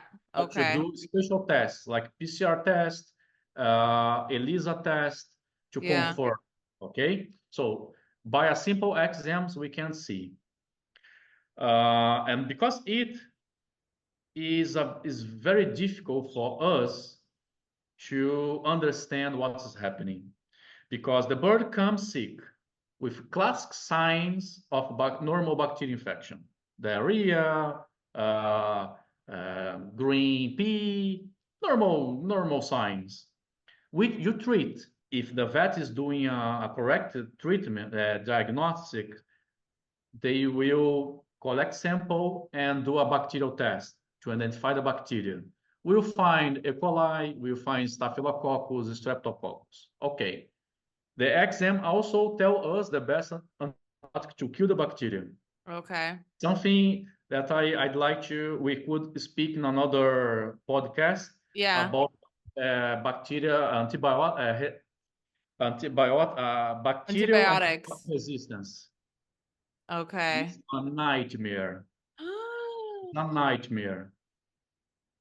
My gosh. There's like so many nightmares that can occur. Yeah, we have to. It's a very important thing that we can speak in another opportunity. Yeah. So Okay. we found the bacteria. The XM told me the best antibiotic. I treat my patient. Sometimes the bird becomes better. Okay, but after 2 weeks, 3 weeks, the bird is sick again. Okay, is a sign that probably the bird has chlamydia, because the treatment for chlamydia is different from common bacteria. Another example, if you have at home a flock, more than 2 birds, and if you have 2 birds sick in the same time, 3 birds sick, 4 birds sick or more, I have almost sure that you have chlamydia problem at home. Never you have like a epidemic problem at home by common bacteria. Very difficult. Very difficult. You have 2, 3, 4 birds sick from Staphylococcus. Never. Yeah. Never. Okay. If you have more than 2 birds sick in the same time, for sure, test for chlamydia or ask the vet to, if the vet is not able to do the test, ask the treatment. It's very important because chlamydia is an infectious disease. We can get chlamydia, and it's a serious disease in humans also. Oh my gosh. We have to be so careful with our birds. And I'm glad that we also touched on this because it's a reminder to everybody listening that avian vet checkups are very important and doing all this testing is important. And a lot of the information always tells you annually is okay, like go for an annual vet checkup. So I think that going twice a year can, the thing is when we're talking about parrots, is like we said earlier, they hide their illness. And sometimes we can't tell. And that's why it's important to go to an avian vet and get all this testing done so we can figure out what it is and find the right treatment. But also catching it early, I think makes a huge difference too. So if Yeah. you're doing this testing and you're going for regular avian vet checkups, then you can get ahead of it, or you can also prevent it. Yes. So yeah. With that, let's start to wrap things up because this is now the record-breaking longest parrot podcast episode that we've had. And it's been so amazing. There I is don't know if just I'm glad or I'm sorry for it. no, I think it's great, and that's what podcasts are about. They can be as long as we want them to be. I'm sure that anybody that's listening has, it on in their car or while they're cleaning or hanging out at home, watching on YouTube. So I think that this was a very, very amazing and informative episode. I have one last question, and answer it as quickly or as long as you'd like. And that's Okay. about feather plucking, because I know that this is also a very common thing. And you said something very interesting in your video on Instagram, but I'll let you talk about very quickly why feather plucking happens and what are some options, because I saw that there's feather imping and I've heard people talk about this, and I saw that you do feather imping. Yeah. Like, is that something that you do for parrots who have plucked their feathers? Um, for birds having plucked feathers is an option that we Okay. can replace the secondary and primary feathers and the tail feathers. But the problem is we have to have sure that the bird stopped this bad behavior. Okay. Is Uh, the imping usually done for birds who have had their wings clipped and need new feathers? no, because here in UAE, mainly in Dubai, we have many groups for free flight. The people love free flight. Yes, yeah. So, and when they have some broken feathers, reduce their flight performance. They can fly well. Okay. And because I build one bank feather in the clinic where we can help these birds to recover their flight performance. Okay. So Okay. that's when feather imping is used. Yes. Okay. Example, one of the birds, I think I have some videos about him. He plucked feather before, and this bird will replace all the feathers. Oh, Oh, both wings. wow. After he Yeah. plucked them all out. Yeah, and because he wasn't able to fly nothing, and I replaced all the feathers. It was a big challenge. It was Yeah, a I can big imagine. work. And And if this bird was a feather plucker and you replaced all of those feathers with feather imping, is there a chance that the bird is going to pull all of those feathers out yeah, again? this guy, we did the first time. He plucked feathers again, and we did from the second time. When we did the second time, the situation stabilized and he stopped to pluck. Okay. So very quickly, for anybody who's listening and has a feather plucking bird, what is usually the most common reason or cause behind the plucking, and how can someone get onto the journey of stabilizing? I had one course years ago with Dr. Irene Pepperberg, and she was in Brazil, and one phrase changed my life. She told me, after this day, start to see your patient like a child locked in a cage, in a jail, with water and food. This Yeah. changed my life, how to see my patients. Okay. And what's happened? Parrots, they are very intelligent. They are, I think, the most intelligent bird. When we bring a parrot at home, we start to be their family. They think that we are their flock. Yeah.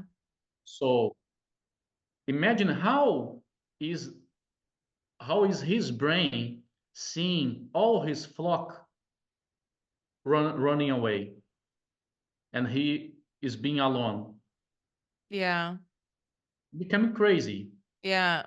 He starts to It suffer. becomes like a psychological Yeah, it's like issue. we tell to the kid with 2 years old, stay here, dad is going to work. At night, I come back. Have food, have water, have your milk. Never, Yeah. never. Never. Imagine the parrots, it's the same. Yeah. Dr. Irene Pepperberg told that African gray parrot, all generally the parrots, they have the same emotional intelligence than one kid with 6 year old. Yeah. Yeah. I've heard that. Understand everything. The biggest reason they are missing us, or they are missing something, or they are missing the owner, or they are missing someone at home that the bird got some relationship, or they are missing the partner that passed away, or they are missing sometimes another animal. We have no idea. The animal is missing another animal, a cat, a dog. Yeah. We have to think about it. And always, I suggest to have more than one parrot, at least two. Okay. Because if you have to go to work, if you are traveling, he has his main partner in the cage. So Yeah. the bird won't missing too much you. A very common problem. I receive birds here every day. Yeah. Plus colors. Psychologically, it benefits them to have a companion because when we observe them in the wild, they are flock animals. They Yes. always are with other birds. They're never solo on their own. So when they start feather plucking, it's because it's a psychological issue. They're missing something, or they're bored, or they don't have enough of something, or they just feel, locked up. Like a Yeah. child in a cage with a bowl of water and food, and that's it. And they're going crazy. Most of the reasons that I receive, the owner was traveling, Mm. or the owner start the university Oh, and yeah. is moved to the other city. Sometimes someone that was carrying the bird at home, the maid, some person that work in your home is not working more for you, or people that pass away. Sometimes just you move from your home for a different home. Sometimes they are missing older place. I had, Interesting. yeah, these are the most common problem, or the bird lost the partner. Okay, Yeah. I have one example. I promise is the last example. Okay. And was a very nice history. And I had one patient. His name is Jojo. Is an African gray parrot. He completed in April 1 year hospitalized with me. Wow. 1 year. Year. 1 year. I never had this situation in my life. So Her what was the owner, situation? yeah, her owner, also she's a Brazilian. She's Brazilian, but she's living here in UAE. And she rescued this parrot. And the parrot was having a very good life at home, eating good food, eating Harrison, no issue about malnutrition. She's an animal rescuer, and sometimes she finds street cat suffering, blah blah blah. And she found a street cat and put at home. And she found a new home for this cat. When the cat left, Jojo started to pluck feathers.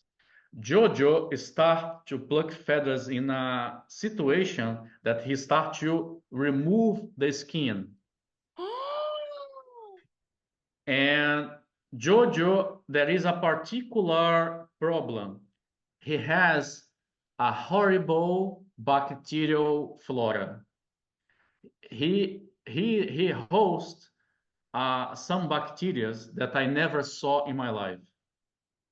Oh my I never gosh. found in another bird. It's normal for him. It's normal from his oral bacterial flora. Okay. What happened? Half of his body, half, you can take from the neck here, from the shoulder, taking half of the chest, coming down and coming back to the wing, was necrotic. Necrotic. Oh my gosh. The smell was so horrible that we couldn't stay in the same room where he was. Oh my gosh.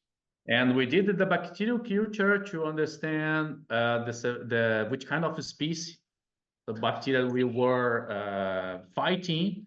I found 3 bacteria with a huge antibiotic resistance. Was necessary to work with special antibiotics. I controlled the infection, but he had no skin. Oh my gosh. That's And took a crazy. long time to close. And so what do you think about treatments I did to control the infection?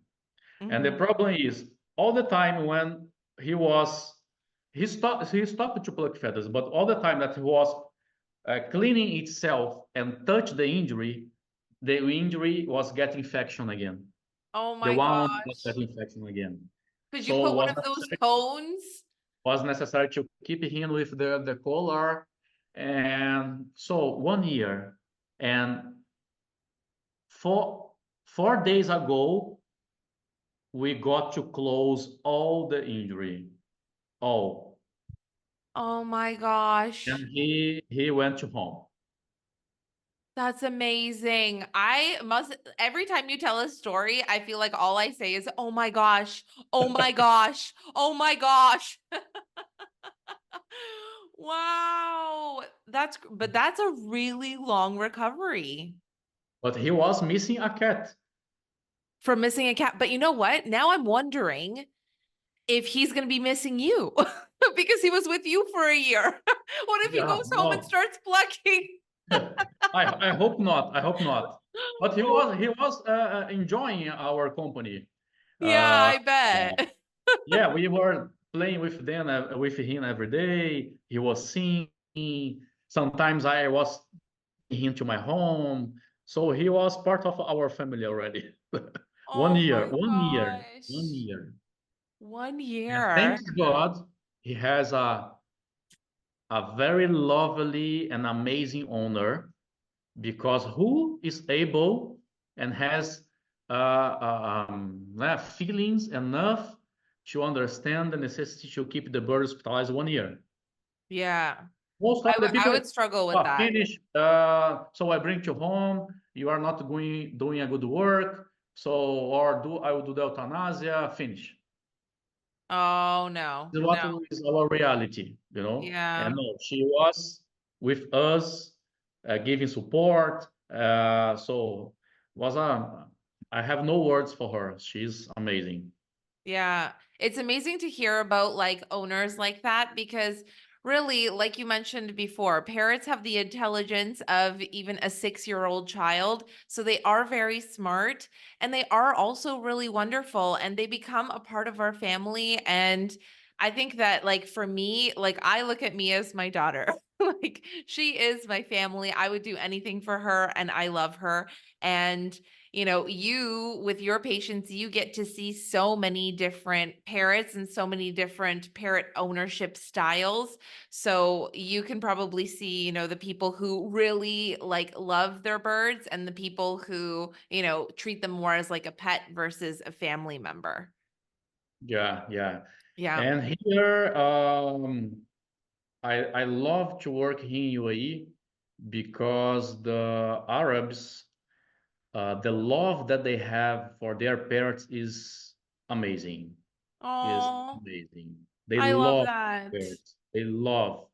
Example, they after work they go to the clinic to visit the parrots. Some clients they come every day. Some clients, they come two times per day to see their parrots. What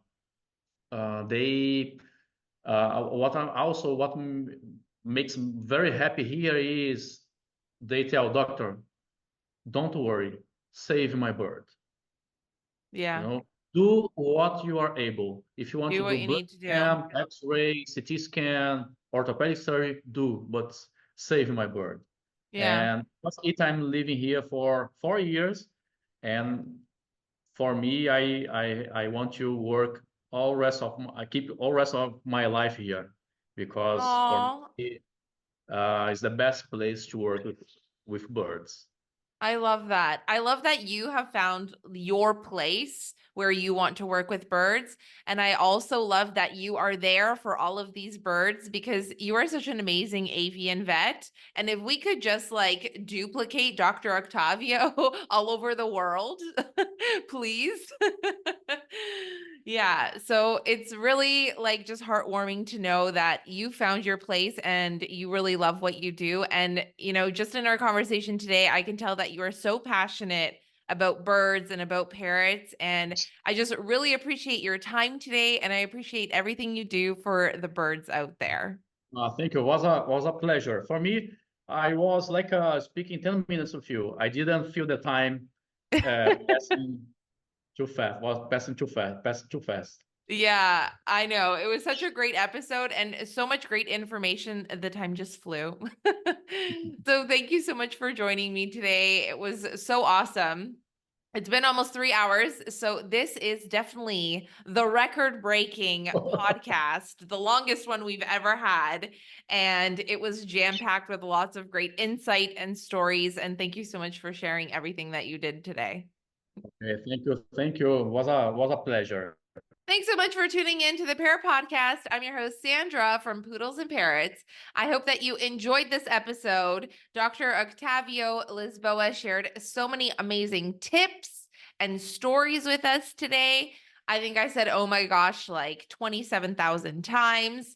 And it was just a jam-packed episode. So don't forget to follow him on Instagram for more tips and information and really interesting videos that he shares of his patients and the things that he encounters in his practice. And if you're interested, check out his courses as well. And we'll see you all in the next episode. Oh, and one more thing. This podcast is presented solely for educational and entertainment purposes. I'm not a licensed avian vet, behaviorist, or professional expert in parrots. The information provided is not intended as a substitute for professional advice from a qualified avian vet, trainer, or behaviorist. Please consult with a specialist for personalized guidance on your specific situation.